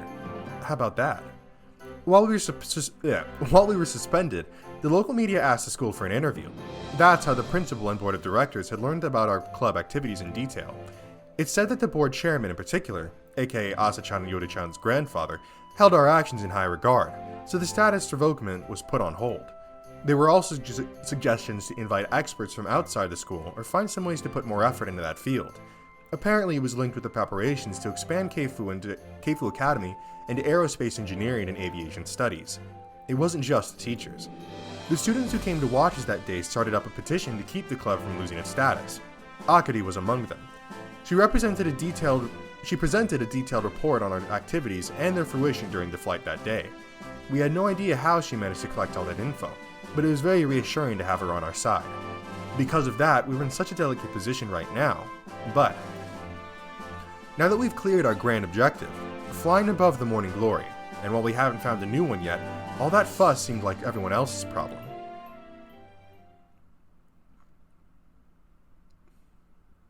Is this where we kill Tobioka? 新入部員興味持ってくれてるんならそうよねこれからは今までみたいにシャニムに頑張るって感じじゃなくなるだろうし A laid-back club where we just enjoy soaring should be fine, right? Of course, that's only if the club will still exist. It's after school now. As we were chatting like this and walking down the hall to leave, we saw a familiar face in front of the elevator. あまねちゃんだやあ君たちこんにちは Amane-senpai and Akagi-san were talking about something. 何してるのあまねちゃん違うぞ小鳥あまねちゃんではなく望月先生だ新型風車開発プロジェクトの特別講義が今日からだったのよ Excuse me. ああ例の Are you attending those, Akari-san? ええ The number of participants was very limited, and I heard the acceptance rate was pretty low. Though, as one would expect, Akari-san got in. あまねちゃんも偉くなったもんねあんたはいつまでも偉そうだな Akari-san, I heard about the petition. Thank you for your support. 礼を言われるほどのことでもないわ私は私の信念に基づいて行動しているだけだからあれだけの実績を残した部がなくなるなんて慶風学園にとって損失以外の何者でもありませんからね Hearing Akari-san's words, Kotori proudly stuck her nose in the air. Everyone's been praising her so much today that she got quite cocky. じゃああまねちゃん顧問続けてよまた一緒に飛びたいそれはごめんだ She bluntly shot down Kotori's proposal. なんでよもう飛ぶのはゴリゴリだそれに私も一応大人だから責任は取らないといけない Amane-senpai took responsibility for Kotori's accident, although that only meant resigning from her position as the Soaring Club's advisor. We felt a little sad, but it was probably for the best. Thanks to this, Senpai narrowly avoided the punishment for stealing the glider. 寂しいでも君たちが飛び続けるなら時々覗かせてもらうつもりだ君たちと何かするのは楽しいからな Grown-ass woman, by the way, who used to be a fucking super repeat student. I forget if I'm pretty sure at some point we had found out roughly how old she was. I mean, obviously she's into her 20s, right? Like, Senpai said this so honestly that our eyes instinctively sparkled. Akari-san looked at us with a hint of envy. じゃあな君たちさようなら先輩またね望月先生 Goodbye. Bye, Amane, Machizuki sensei. Bye, Amane. Goodbye. Just such a formal, such a, like an out of nowhere, very formal. Goodbye. After school, we returned directly to the dormitory. わわ Hot. ただいまハット今おやつあげるからね。はあ。 Kotari headed off to the dining hall to get Hat's food. Seems like we're the first ones back. While we were suspended, we noticed that the other boarders tend to drop by various places on their way home or stay longer at clubs, so usually there's nobody here around this time. I returned to my room, put down my bag, and started changing out of my school uniform. It sure is hot for September. I guess I'll change my t-shirt too. We're about to get freaky, aren't we? It's freaky time, isn't it? That's how we're gonna close out this game. Before I noticed, Kotari was peeking through a gap in my door. Hey, when did you turn into a voyeur? いいじゃない、ちょっとくらい。 If that kind of excuse was enough to let it slide, Japan would become a pervert's paradise. It kinda is. 部活がないと暇ね。 Saying this, Kotari started rummaging through my bookshelf. That's because club activities were eating up almost all of our free time this year. I didn't realize how busy it kept us until it was suddenly gone. However, it was time well spent. While we were talking, I resumed changing. Just a t-shirt for now. What? Kotari was looking at my naked upper body. いや、なんか前よりムキムキになってない。Oh, you noticed, Kotari. Have I? Though I responded in that way, I was a little happy to hear that. Actually, while we've been suspended from school, I started cycling again. そうなの？ The day I chased after you made me really overdo it, though. My knee started hurting again. Kotari made an extremely worried face. So I went to the hospital and got it checked out. They said it wasn't anything to worry about. Quite the contrary. They told me I can ride a bicycle again as long as I don't overdo it. I was told I'll be fine as long as I didn't race. So to make up for my lack of exercise, I started going for little rides. There's really nothing else to do. We're waiting for the school's decision regarding the soaring club, and the broken winch is still being repaired. Kotari gazed at the bicycle in the corner of my room with a face that didn't tell whether she was actually interested or not. How was it at home? まあまあかな。 I still hadn't heard the details about the time she spent at home. Kotari returned here yesterday late at night. This was the first time we'd been able to talk all by herself since she came back. How's your mom doing? もうすっかり元気。倒れたって聞いた時はびっくりしたけど、うちのお母さん大げさなところあるから。私の顔見た1時間後にはキッチンに立ってご飯作ってたわよ。まったく人の気も知らないでさ。 But for the sake of her mother, Kotari made a hard decision to quit school and return home. Well, that's because she was worried about you, right? But then, what about the glider? 全部話したわ。そしたらまた倒れそうになってた。 Down she goes for the second time. Whoa. でもまあ、お父さんもひばり姉も加勢してくれて、なんとか納得してくれたような、そうでもないような。もうちょいかかるかな。Considering how she sounds, I doubt she'll be so easily persuaded. The only thing left to do is keep being persistent. Did she let you stay here? そこはバッチリ。何せお父さんがそうした方がいいって言ってくれたから。 Wow. Even though he wanted to take her back so badly. モーニンググローリーの奇跡のような光景を見て、きっと心が洗われたのね。 What she said sounded seriously off to me. Well, that could be part of the reason too. Such a sight can move people to the bottom of their hearts. But in actuality, seeing his daughter doing her best right before his eyes must have played a far greater role here. That's what I think, at least. その代わり、私が定期的に帰省することと、お父さんたちが時々こっちに遊びに来ることになったから。 I see. Well, that's fine. It's not that far away. So visiting by car shouldn't be a problem. それと、お父さんがね、葵のことを褒めてた。 Praised me? She nodded. 彼はなかなか見どころのある若者だって。 Whoa, that's kind of embarrassing. お母さんも会ってみたいって言ってたから、今度 Of course I 連れてきても will. いい？ Finally, we're moving to the next stage, meeting the parents. Yeah, sure. きっと気に入ると思うわ。葵、背が高くてかっこいいから。 Meeting her mother, huh? Even though there's no deeper meaning to that meeting, it still makes me nervous. この間、この自転車に乗ってる葵、初めて見たけど、超かっこよかった。しびれるくらい私の王子様って感じ。また好きになっちゃったわ。 What can I say? I tend to have that charm on people. They call me the prince after all. They call me Prince Charming. What do we? Kotsuri turned beet red and fidgeted bashfully. あんまりかっこいいからこの間なんて夢に見ちゃったくらいよ。 Dang, she is obsessed! Really? What kind of dream was it? いや、それは内緒です。 I see. It was that kind of dream. What? You can tell me. ダメ、企業秘密。 What company? Kotsuri came closer and gazed at me fixedly. こんなかっこいい男の子が私の彼氏だなんてまだ信じられないわ。何かの手違いじゃないかしら。 What kind of mistake could that be? Do you still doubt my feelings? じゃあ会えない間に私の夢見た？見てないか。やっぱり好きじゃないんだ。 I did dream about you. じゃあなんで即答できないわけ？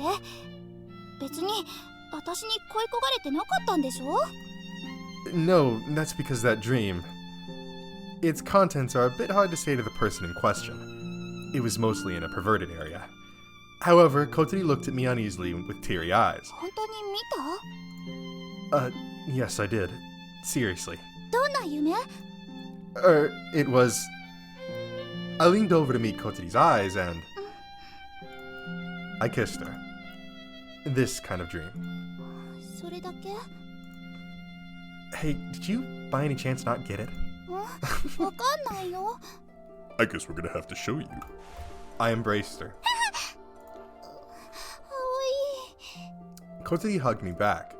I lifted her up. And then we got freaky.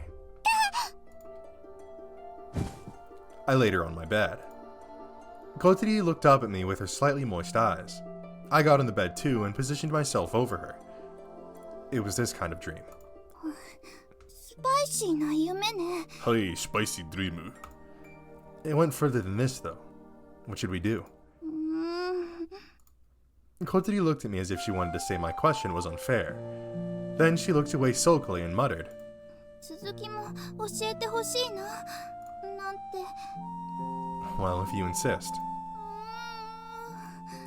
She glared at me like I was a bully. It was quite cute. I gave her a slightly gentler kiss than usual. As our lips overlapped, I started unbuttoning her blouse. Each time I undid a button, Kotsuri twitched. Freaky time. Hell yeah, brother.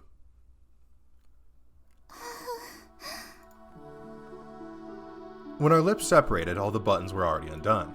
Her underwear was exposed under her open blouse. 今日はそんなつもりじゃなかったからあまり可愛いのじゃないの。 Really? I think it's cute. Before Kotsuri could cover her chest with her arms, I caressed her modest breast over her bra. You're a bit sweaty. いや、そんなこと言わないで。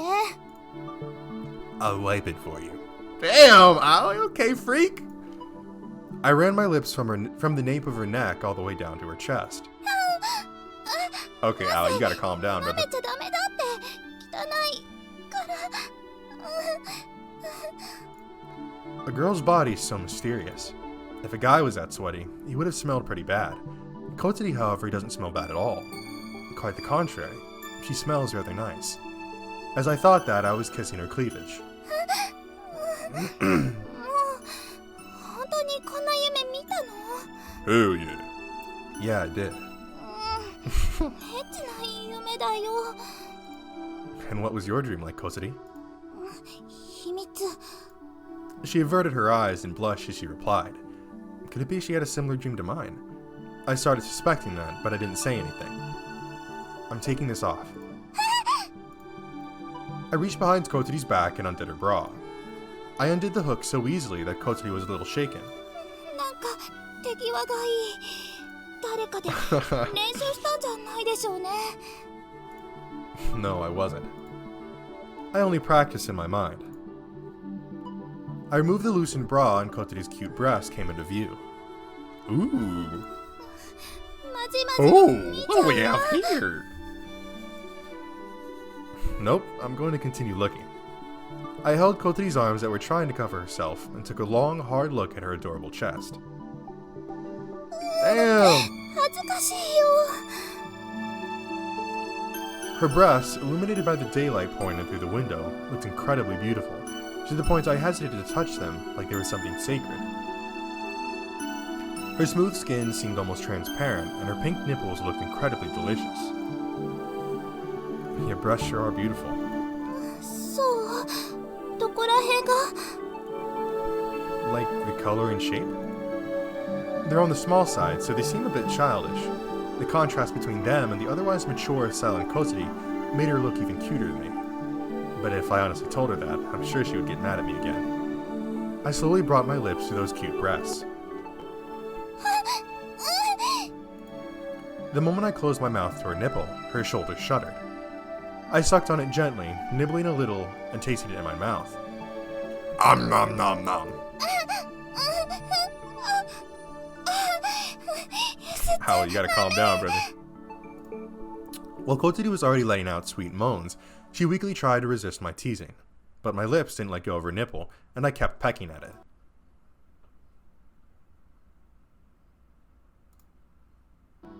Nom nom nom.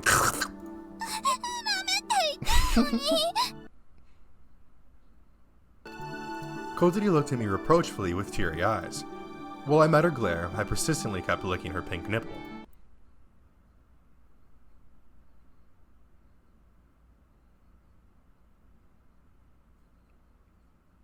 I'm already running it through my mind how I'm going to have to censor this. I could cover up the text bar here, right? It's just a bunch of moaning. Kotori's body squirmed under my continuous assault. Your nipple's getting harder. そんなこと言わないで。恥ずかしいから。 Kotori lightly hit me on the head. Ouch, ouch. But you're so cute when you're embarrassed. She made a face that said, oh well, it can't be helped then. This part of her is oddly cute too. I flicked my tongue and caused Kotori's stiffened dimples.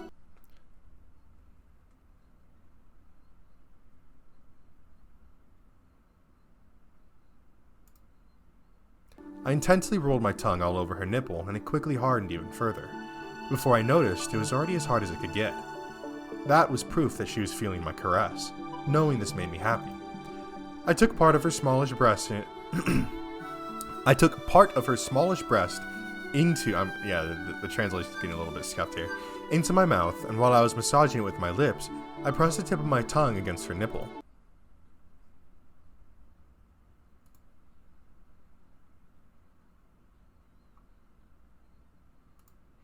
Kotori couldn't bear it and arched her back in pleasure.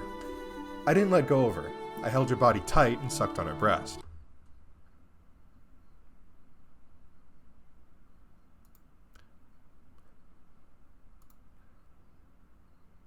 As I separated my lips from her breast to catch a breath, Kotori collapsed back onto the bed, completely exhausted. Her chest was now moist with saliva, including her stiff nipple. The strong sucking had made it a little red as well.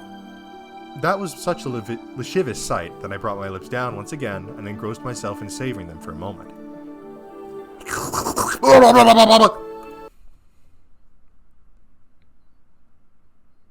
Damn, bro, they should have hired me to voice Ally.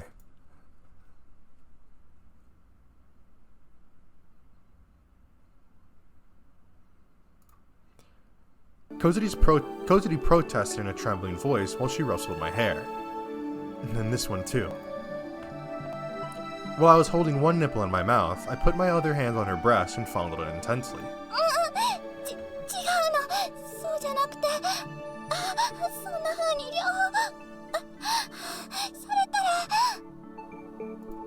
Kotori's shoulders started twitching.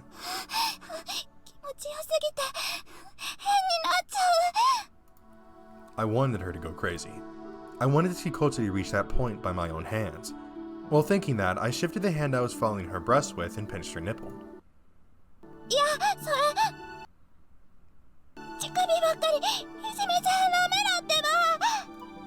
Then I licked my fingers and smeared her nipple with my saliva. Bro is he's just letting his fucking fantasies take over, man. He's not holding back. And then, with the same finger, I fondled her nipple even more. ぬるぬるするのやらしい。気持ちいい。 That nipple was almost gleaming with saliva now and quickly got hard. ぬるぬるいいの。おかしくなっちゃう。おっぱいばっかりいじめちゃう。 Both nipples have gotten hard. You're really sensitive. また恥ずかしいことを言って葵がいじめる。 I'm just saying what I see. 今日の葵なんだかすごくエッチだよ。本当にこんな夢見たの？ Yeah, probably. 多分。 Clever guy. I don't remember it all that well. You usually forget the contents of dreams after you wake up. じゃあどうしてわかるの？ Because after I woke up, I was constantly thinking of doing this. Dang. I ain't nothing but a horn dog. Kotari looked at me silently with a complicated expression. 白昼堂々とこんなエッチな妄想してたんだ。 Yeah. 素直にうなずかれると可愛いって思っちゃうじゃない。 Kotari. I spoke childishly on purpose and sucked on her breast again.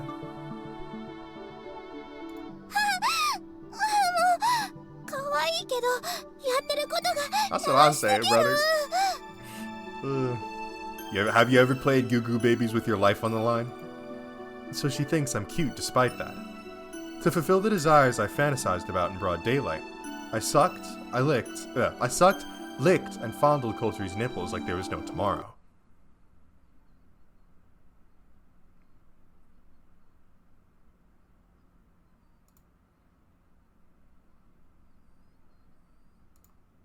Before I realized,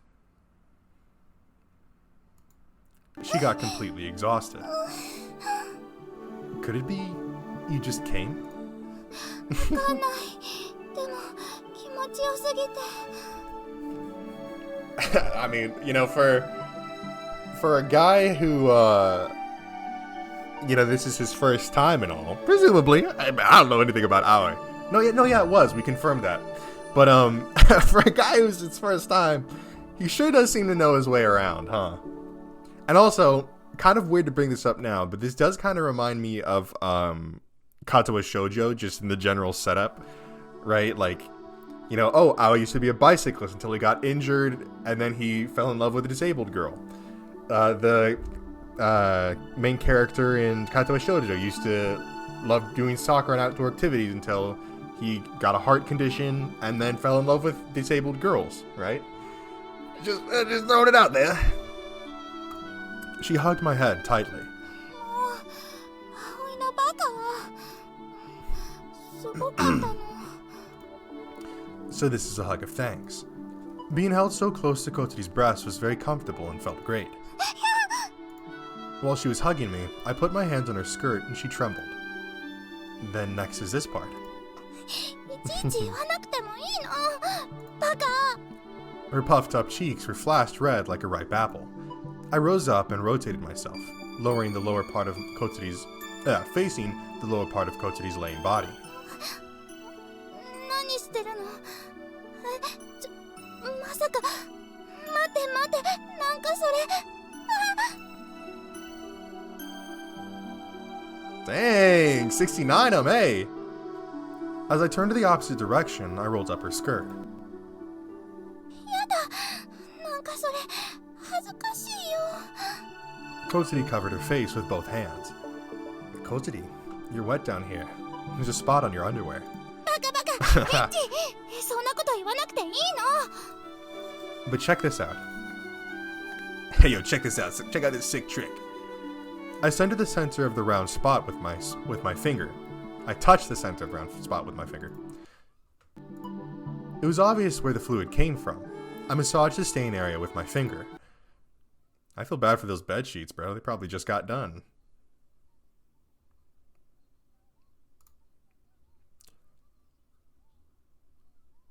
She was so wet that even the thickest part of her shorts was nearly soaked all the way through. Amazing, I muttered reflexively. だって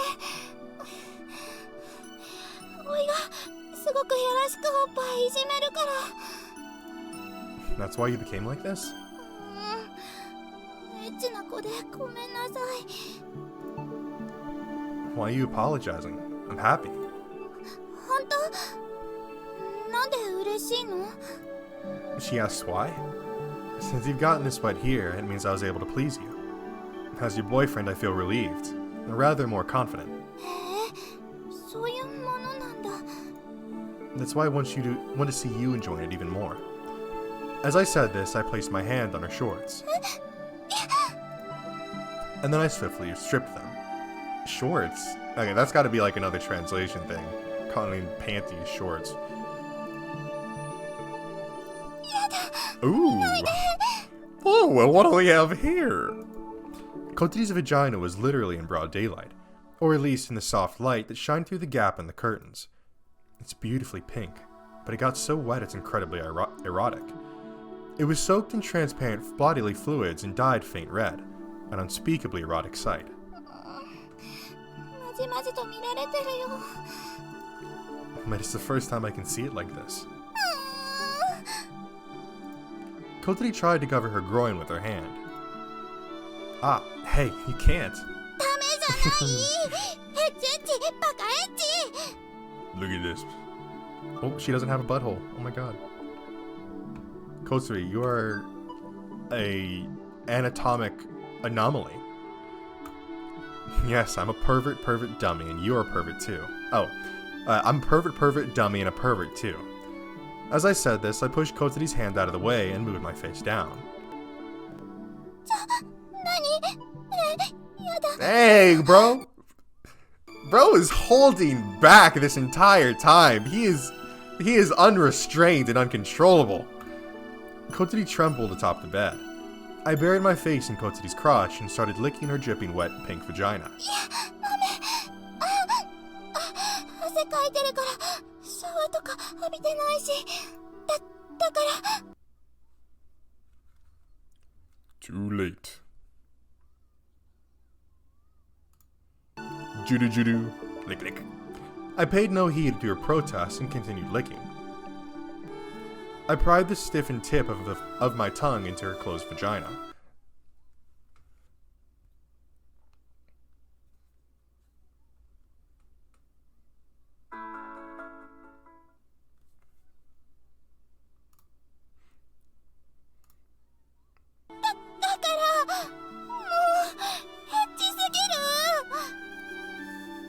Koteri's voice was close to screaming, but I didn't cease my licking.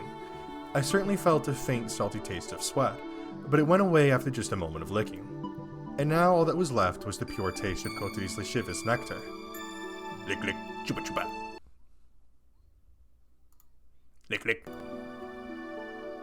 Koteri began stroking my groin as well. Even though it's underneath my pants, it was obviously erect. 葵のここ、すごいことになってるよ。 Well, there's no way I wouldn't get excited in a situation like this. 苦しそう。このままでも平気なの？ Yeah, for a little longer. I can still endure. That's what I thought, but... Rub rub. すごい硬い。 When she said that while stroking me, my self-control disappeared. My hips swayed involuntarily. こうすると気持ちいい？ Yeah. Koteri looked at the bulge in my pants with her teary eyes. And then she grabbed the zipper. Hey, what? だって苦しそうなんだもん。 She lowered the zipper, then took out its contents. My penis that had been restrained poked out vigorously. Hey. すごい。 It's not the first time Koteri's seen it from up close, but when I woke up last time and she was already holding it in her mouth, and I came before I fully comprehended what was going on. So being seen from up close the second time was still quite embarrassing. Don't stare so much. 自分は見てるくせに After he literally made her fucking climax by sucking and playing with her breasts. Now he's all embarrassed. 前より硬くなってる気がする。すごいやる気満々って感じ。 Yeah, it's really eager. 大きいし、こんなのが私の中に入ってたなんて。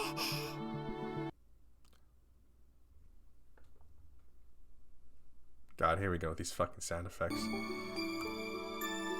when I was editing the part 9 for the Shell Inferno, dude, the sound effects in that game were fucking... I mean, I had to sit there like 3 different times, going through everything, making sure everything was properly censored. And fucking, oh my god, dude, the sound effects are just drilled into my mind now. Hey! Kotori took the tip of my penis into her mouth. Then she started stroking my glands with her lips. こうするのが気持ちよかったのよね。 Yeah, but I haven't showered yet. And I sweat quite a lot today. 私、さっき同じこと言った気がするんだけど。 Hypocrite Aoi. She glared at me. Guys are different from girls. Guys are obviously dirtier. くんくん。 Dang!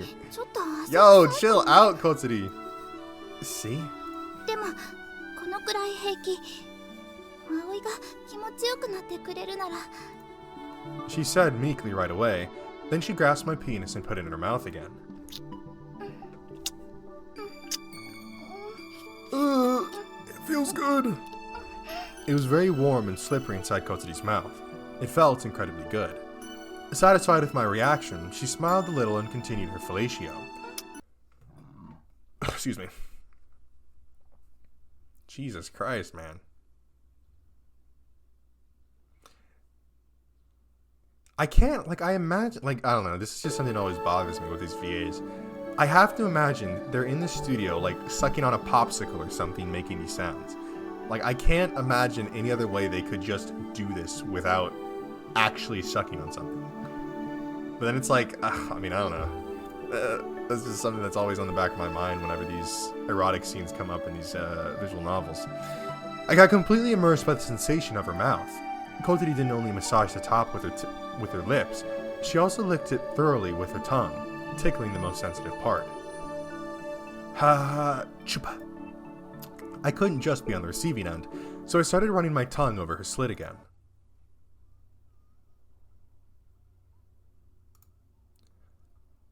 She moaned while holding my penis in her mouth. I spread open her vagina with my fingers. Then I pushed my tongue even deeper into her, licking the insides. Dang, 69ing is crazy, bro. Undaunted, Kotori also sucked on my penis. The harder I caressed her, the stronger she sucked.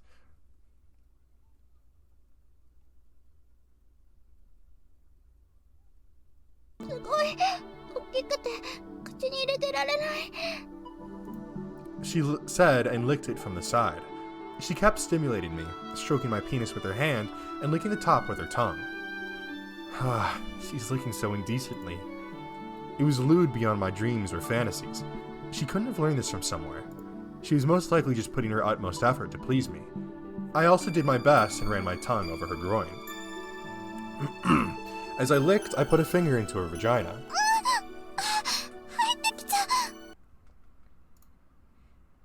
Chupa chupa. As I moved my finger in and out of the tip of my tongue, I rubbed her clitoris.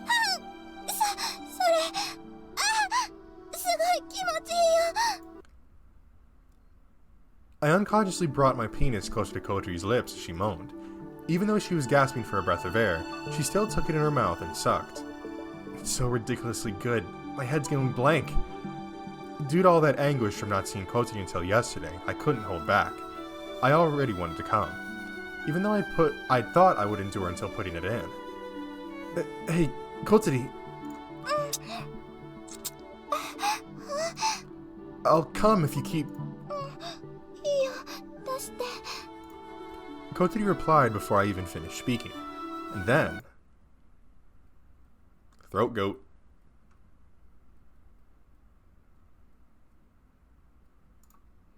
Ooh! Still, I wanted to endure till the very end, and I buried my face in her groin. With an obscene sound, I slurped on her vagina.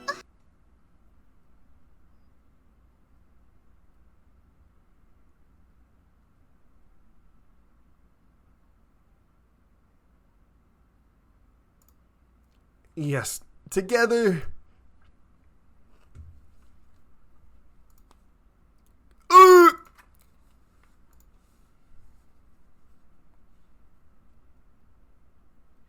Kotori's body shuddered.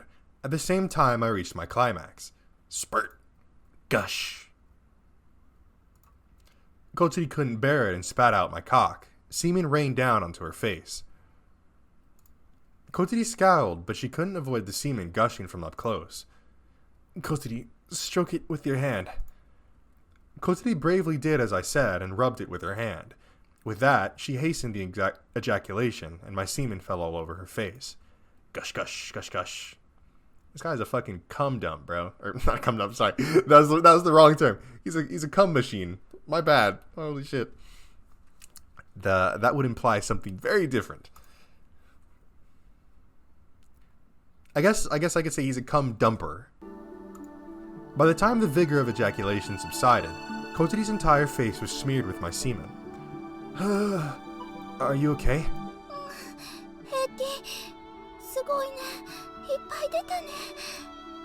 Sorry, it's been building up.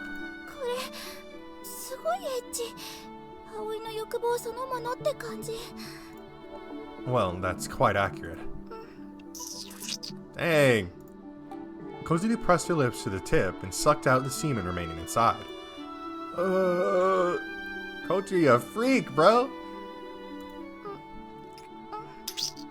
It's like fucking an udder of a cow and she's like a little baby calf. She said with a smile. She was incredibly cute. Even though I just came, an irresistible urge assaulted me again. Kotori, I want to do it. We're not done? Oh god. Kotori nodded bashfully and I held her up in my arms. Alright, hold on to me tightly. I sat down cross-legged and held Kotori in front of me. I slowly lowered her down.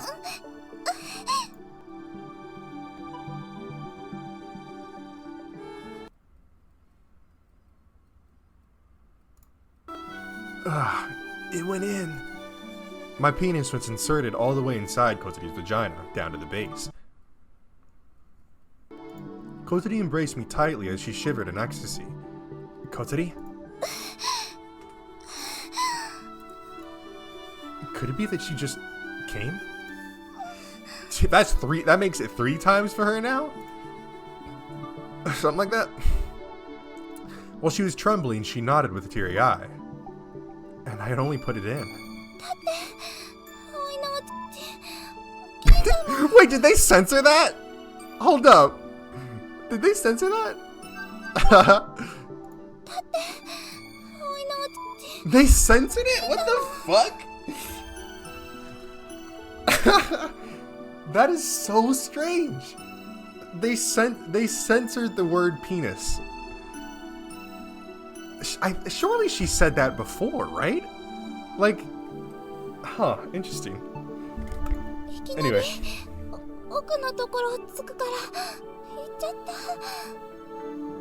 Maybe, you know, I have noticed, it's like, I feel like a lot of visual novels, they tend to avoid using words like penis or, well, actually, yeah, like penis.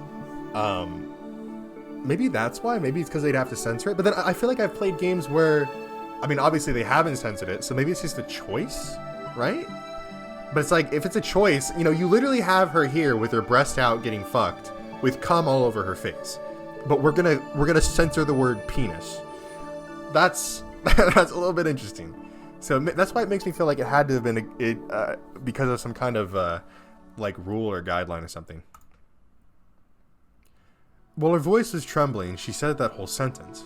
It was so cute that I gently brushed her hair. There, so you came. Kotori hugged me tightly.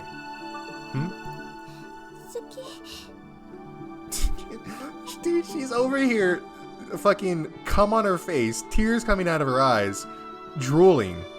Like, God, this is my sweet innocent Kotsuri. Why are you saying this all of a sudden? わかんない。葵のこと感じてるせいかも。好き。 She said and started acting like a spoiled child. 気持ちよくして。 Roger. While holding Kotsuri in my arms, I rocked my hips. I started slowly, savoring the entirety of her vagina.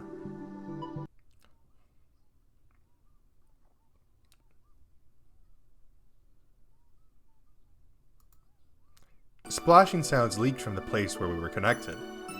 Kotsuri, you're really wet.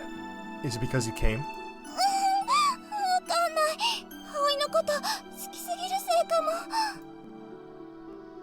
She said and clung onto me again. It was almost like a mother's reunion with her missing child. What? Please don't make that connection in this fucking context. Excuse me, Aoi, you fucking weirdo. Like what? As I moved slowly, I gently brushed Kotsuri's hair and her back.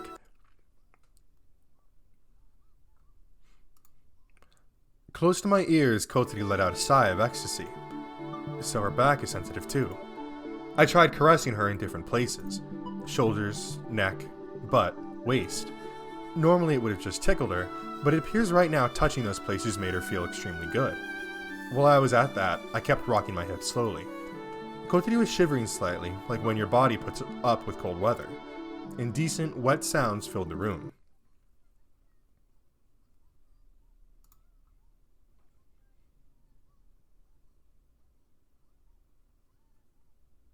I tightly grabbed onto Kotsuri's butt and vigorously pushed myself up, penetrating her deeply in one go. Slide. I rapidly continued poking her vagina with my penis.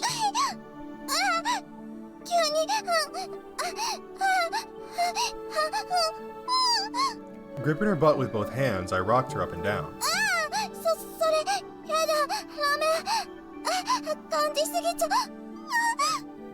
Enduring my assault, Kotsuri clung to me, digging her nails into my back, but I continued pushing my cock in and out.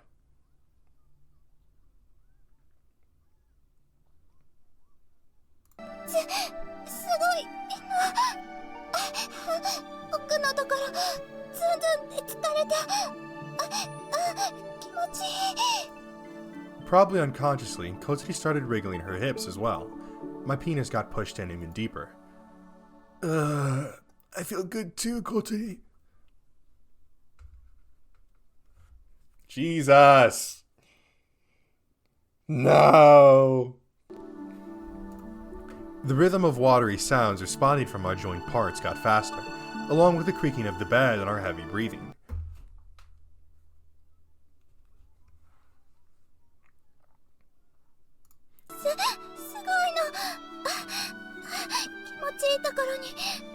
You know, I've kind of found that it's a bit of a trend for this game to be like, oh yeah, here's a chunk of like actual story, and then here's a just as long chunk of sex. Here, right?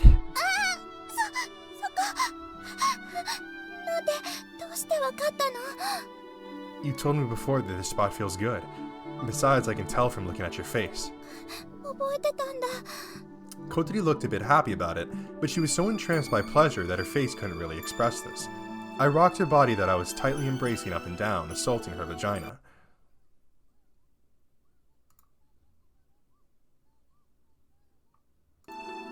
Me too!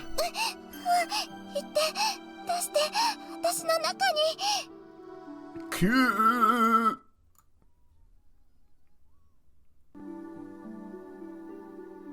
Kotsuri's whole body stiffened. At the same time, I ejaculated inside of her vagina. Spurt, spurt, gush.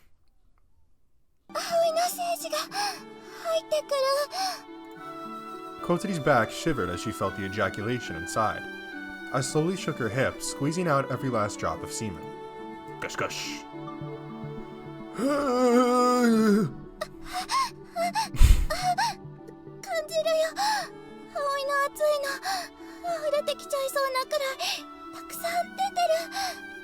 As I slowly withdrew my penis, a white liquid leaked out from the opening.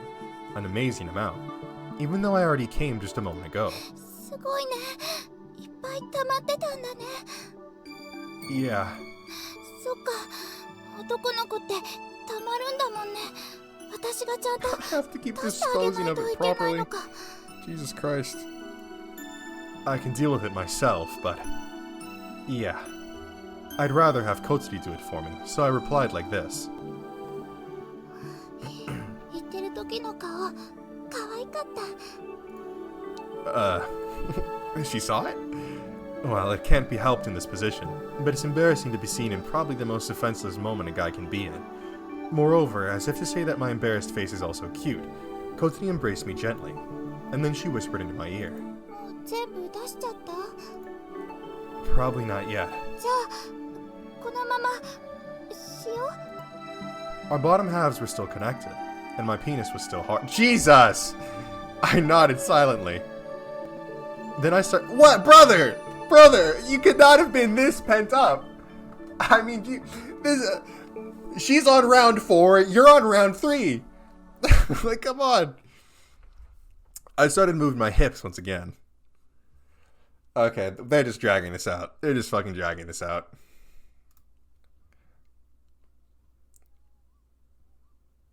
Kotsuri, are you okay? You just came, right? 多分平気。私も溜まってるのかな。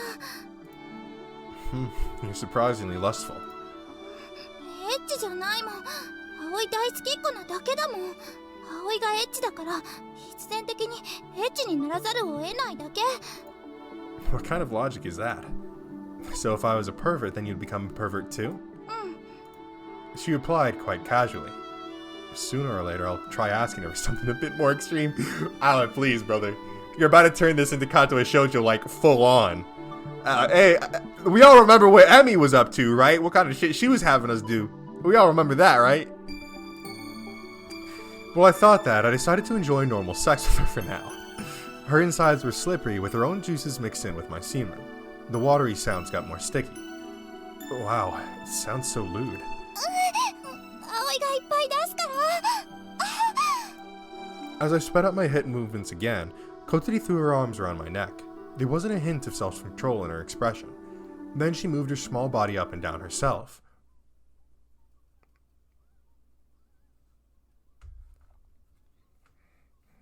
Guys, I hate to say it, I think we've been here in this fucking specific scene for maybe about, like, 20 minutes or so. Damn, this is so great!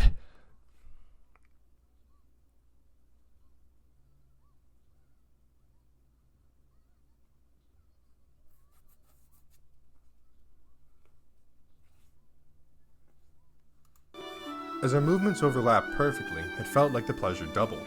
It was an immeasurable's ecstasy. Yeah, okay, game. It was unimmeasurable ecstasy, I guess. But it came right when we desired it. Unconsciously, my movements became faster. Jibba jibba. Each time my penis moves in and out, it was scraping the semen that was left after my last ejaculation. Thank you for the description of that, Aoi. That was very important. I'd like to let you all know I haven't eaten breakfast, and I've been up for about 3 hours now. And I want this to be over, because I want to go eat food, man.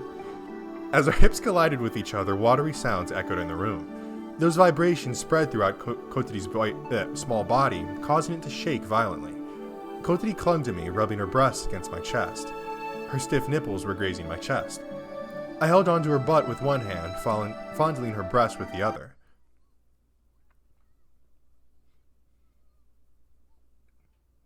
I'm so hungry. Kotori's movements became intense. I sped up my own pace to match her.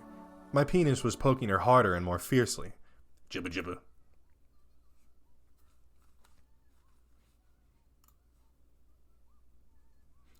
I'm about to come too. Your insides feel too good.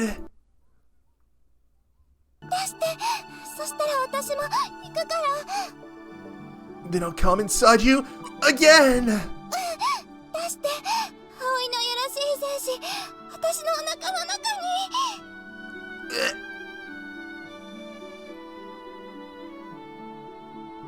Spurt, spurt, gush.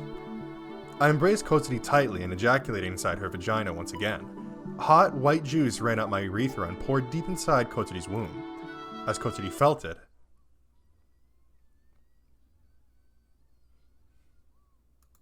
throb, throb, throb. Her back shuddered violently once again. That tremor transmitted to my penis that was still ejaculating inside her vagina. Gush, gush, gush.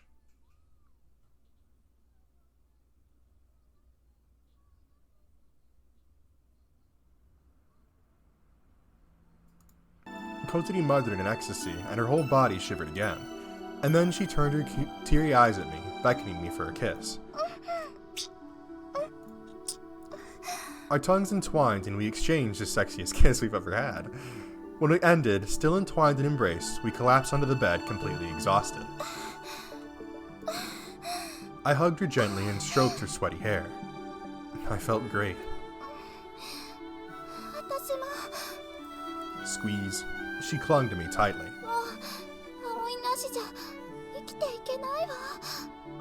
I couldn't tell if she was serious or joking. Then she beckoned for a kiss again. This time we kissed lightly and stayed like this, collapsed on the bed. It's over. It's over. Hat cheerfully pecked the garden grass.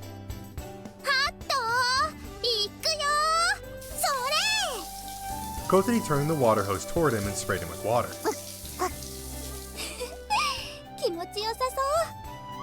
When we were done having sex, ascertaining our love for each other, we took a quick shower, then we went outside along with Hat.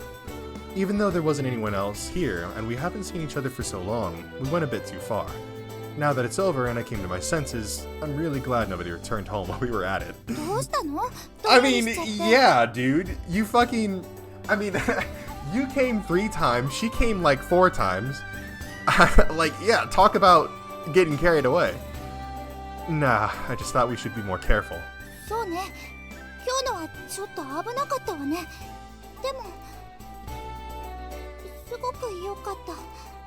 She blushed as she said that.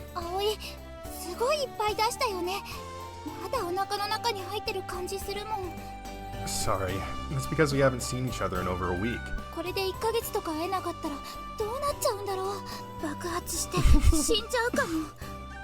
Yeah, it actually seems quite possible. She muttered something to herself, and then she looked up at me fixedly. What?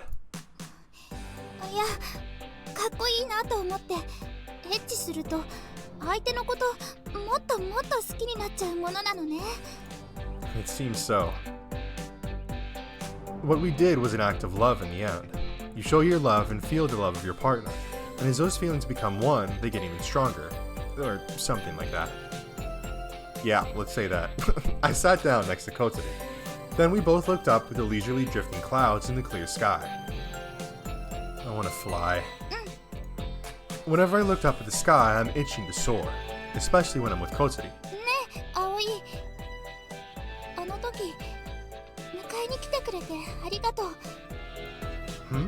Ah, yeah.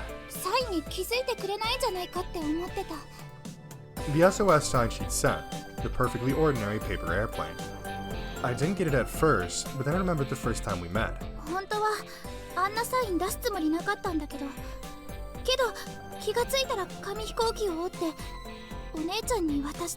Excuse me.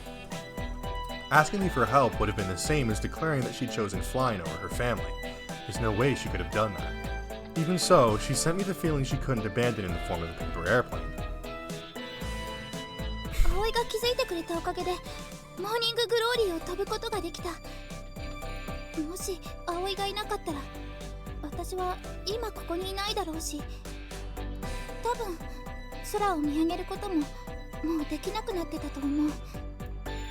Why?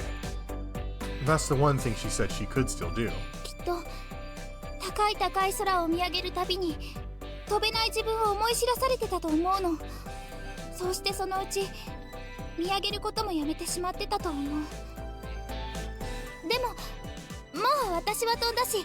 自分は飛べるんだって知ってる。他の普通の人たちよりも少しだけ大変かもしれないけどね。 You took it back. Your future. At some point, Kotori had begun looking straight up at the highest part of the sky. I felt like it was always higher than where I was looking. I followed her gaze and stared at the same place. I have to thank her too. それでね、実はね、 Kotori mumbled all of a sudden. もう一つお話ししなきゃいけないことがあるの。 Kotori's timid expression made me brace myself unconsciously. Did something happen while you were at home?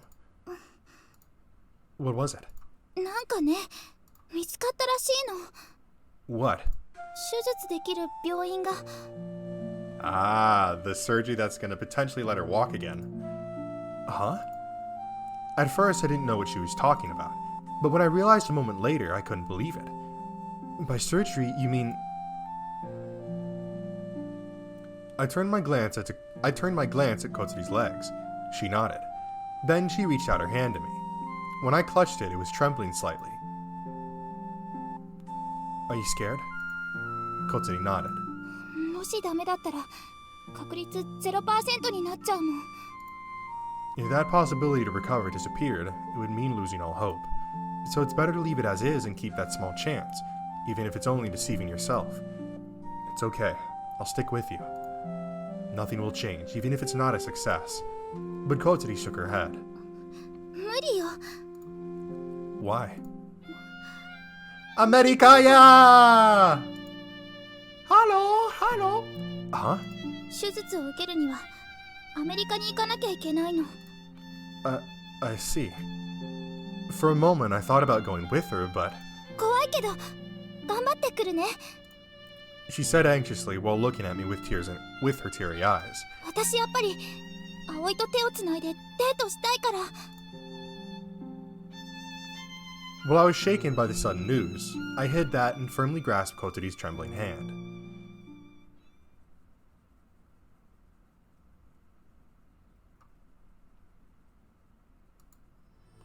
Of course, the surgery couldn't be performed right away. Kotori's condition wasn't urgent, and since it was a famous doctor, they had to wait for an appointment. In the meantime, Kotori got her passport and temporary school leave sorted out. She went to America 2 months later. Well, the result was that the surgery was a success. Kotori regained the feeling in her legs. Knowing the chance of success, it was nothing short of a miracle. However, the real challenge was only just beginning. What awaited her after returning home were days of hard rehabilitation. She once again felt the bitter taste of being unable to do things she could once do. However, Habane Kotori isn't a girl who gets discouraged that easily. After months of rehabilitation, she recovered enough to stand up using crutches. During that time, we became fourth-year students, and new freshmen enrolled at Keifu Academy.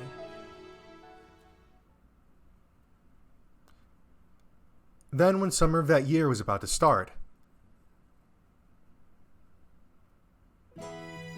today was our first flight in a long while. When I arrived at the runway, someone was already waiting there.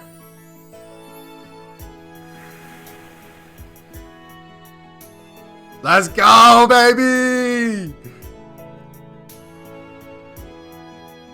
Standing there on her crutches, she looked more like a woman than a girl. When a sudden gust of wind fluttered her long hair, she brushed them behind her ear. That gesture suited her a lot. But her eyes were still those of a child. Impatient sparks twinkled in her pupils as she gazed at the distant horizon. I want to fly right now. I could almost hear her saying that. 葵。 Hey, you're already here. コンディションを見ておこうと思って。 They seem pretty good. 気持ちのいい風が吹いてきたわ。いいサーマルも出てそうだし、絶好のフライト日和ね。 Yeah. The period just before summer was when most thermals appeared. A clear day like today is the best fit for flying. You're gonna fly today, right? 1年どもに空を飛ぶことの何たるかを教えてやらないといけないからね。 Ha, don't go too far with that romantic talk. It's annoying. 嘘、なんでよ。 Well, you see, there's almost nobody here who could say they're in love with the sky like you. 最近の若いもんは。 Just 3 years younger than us, you can already feel the generational gap. 私らも年取ったわね。 She said jokingly, but 2 years did pass already since we first met. A lot's happened during that time. There were so many things that it was hard to believe it had only been 2 years. 後輩らにもちゃんと教えてあげなくちゃ。私らが空に憧れたような熱い気持ちをさ。 Yeah, that's right. The dream inherited from Amane-senpai. The year we'd spent earnestly chasing after that goal was an irreplaceable time for us. One of those dreams had been realized. However, the sky we admired was stretching much higher, almost endlessly. Oh yeah, Amane-senpai said she'd come by today to watch. 本当に？よーし、いいとこ見せなくっちゃ。 The grass waved as the wind blew over the runway. That wind coming from the lake was unique to Kazagaura. Our wings received the force to fly. ランウェイズクリア。ウィンチ準備完了。 I'm ready to go. よーし、行くわよ、小鳥。いいわよ、あげて。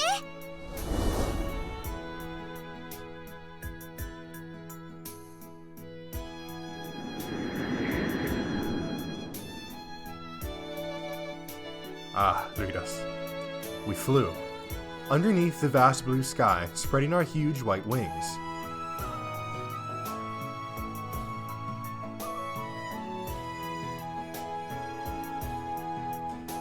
Fan, there we go! Clap it up, boys! That is another one in the books. Wowzers! So, obviously, Kotori has got her legs working again. Not only has Kotori got her legs working again, but also Aoi got, well, I don't know, well, I think he mentioned there was a surgery he could do, but at the very least right now, he's still able to ride his bike again. As long as he's not, like, racing. So, things are looking up for us. I wonder if Kotori's ever going to be able to, like, fully walk supporting her own weight, would be my question. I imagine at some point, probably. And so obviously it's, you know, when we get into Flight Diary, she's going to be walking around normally. Well, normally with crutches, which is going to be awesome. Oh, man. You know, when I first started this game, obviously I had no idea what to expect. I think my very first impressions... I don't even know, man. I don't even know. Well, I'm going to say this. The game was absolutely amazing. I really loved the story that it was telling with its characters. I thought the love plot was also really nice. And I think that it's kind of similar to Katsuo Shoujo, where it shows you, like, hey, here's a girl, or here's a person who's been told all their life, even by their own parents, that they can't do things a quote-unquote normal person can do. They should set aside their dreams for something safe because it could risk them getting hurt again, right? And I think that is a mess, and you know, obviously the message that these two games portray with saying, like, that's not true. You can do it. It's not a bad thing that you have to rely on people. It's not a bad thing that it's not necessary that, you know, there's people around you that will help you get to that point. But it's the very fact that you didn't give up and you didn't just, you know, resign yourself to the fate that other people had kind of talked you into. And so that's always a really nice thing. And, you know, obviously one of the things she mentioned was that, you know, I never imagined that a girl like me who couldn't even walk would get such a great boyfriend, and would be able to experience love and, you know, all the things that come with being in a relationship, because, you know, who would ever love a girl in a wheelchair, right? And so it's definitely one of those things where it's very inspirational, I guess. You know, obviously, all in all, the basic message is don't give up. You can do it no matter what, right? And that's always really heartwarming. I really liked Kotsuri as a character, just because, you know, I found her cute, interesting, and obviously the whole drama that she had with her parents was clearly very well written, because it got me pretty fired up a couple of times here. With the whole thing with Isuka, I still want to know what the fuck happened to her. Because again, okay, there was an accident and she disappeared. Okay? Like, huh? My best guess with Isuka is that... is it Isuka or is it Itsuka? I forget. Anyways, my best guess with her is that maybe it was like the opposite of what Kotsuri had done, right? Like, there was an accident. Maybe she got hurt, maybe she didn't. And then Isuka had resigned herself to that fate. So it's kind of like Isuka is the alternate version of Kotsuri. Kotsuri didn't give up. She actively pursued the dream, and she never ran away from it, despite having been injured in a air balloon accident and having lost the ability to use her legs. So I think that that's kind of what the game is getting at, that like you have those two options of giving up or to keep pushing forward. It wasn't super clearly brought across if that was supposed to be the case, but you know, I digress. I am interested because I know that obviously in the second game we're going to get more of, you know, Asa-chan and Yoru. We're going to get more of them, more of Geiha. But I do eventually want to try going back and seeing if we can go down other routes, because I don't know if this game has routes or if it's supposed to be more linear, because it did have options and choices. It's just that there was so few of those choices that it feels like they either didn't matter in the end, or it was like very like, hey, if you choose, like, here's like one of your three options. If you choose this specific option, you're going down this path for this girl. If you choose this one, it's this girl. This one is that girl, right? Like, I would maybe think that's how it would be. But yeah, no, I'm definitely excited to get into Flight Diary and to continue this story, because it's like, you know, where do we go from here, I guess? What's our next goal? But this is a very nice story, you know, definitely underdog kind of deal, right? Like, hey, here's this, you know, Tobioka hates them, they're working out of this garage, nobody really knows. It's just the four of them working on this plane, you know, with obviously majority of them, three of them, having pretty much no experience in actually building planes or flying them. And then in the span of 2 years, you know, they've inherited the club, they're in their 4th year, they've gone through so much, accomplished so much, learned so much, and have really, you know, come through the fire and the flames, you know? If I had to leave this game with one impression that it's left on me, it's that it does not shy away from extremely long sex scenes. If I had to say there was one thing that I left with, it was that. So thank you guys so much for watching this series. I hope you guys enjoyed this as much as I did. If you did, make sure to leave a like on the video. And please, please, please tell me what games I should play next. I've gotten a couple of suggestions from you guys that I will be sure to look into. I obviously, like I say a lot, I have a whole bunch of other games that I have lined up, and that is still very much true. But again, now that we've wrapped up House of Fata Morgana, now that we've wrapped up If My Heart Had Wings, we are looking to wrap up The Shell Inferno, which may or may not be we may be getting close to that point, just with where the story is at. If you're wondering exactly what I mean by that, go watch the Shell Inferno series. It's really good. It's amazing.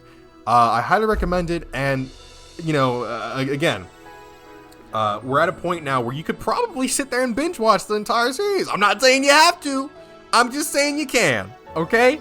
But, yeah, no, thank you guys so much for watching this video. I really appreciate all the support on this series and all my other series. Again, let me know what specific games you want to see me play next in the comments below. Hit the subscribe button, turn on post notifications so you'll be notified when a new one of those videos comes out. Anyways, that's it for me, and I'll see you in the next one. Peace.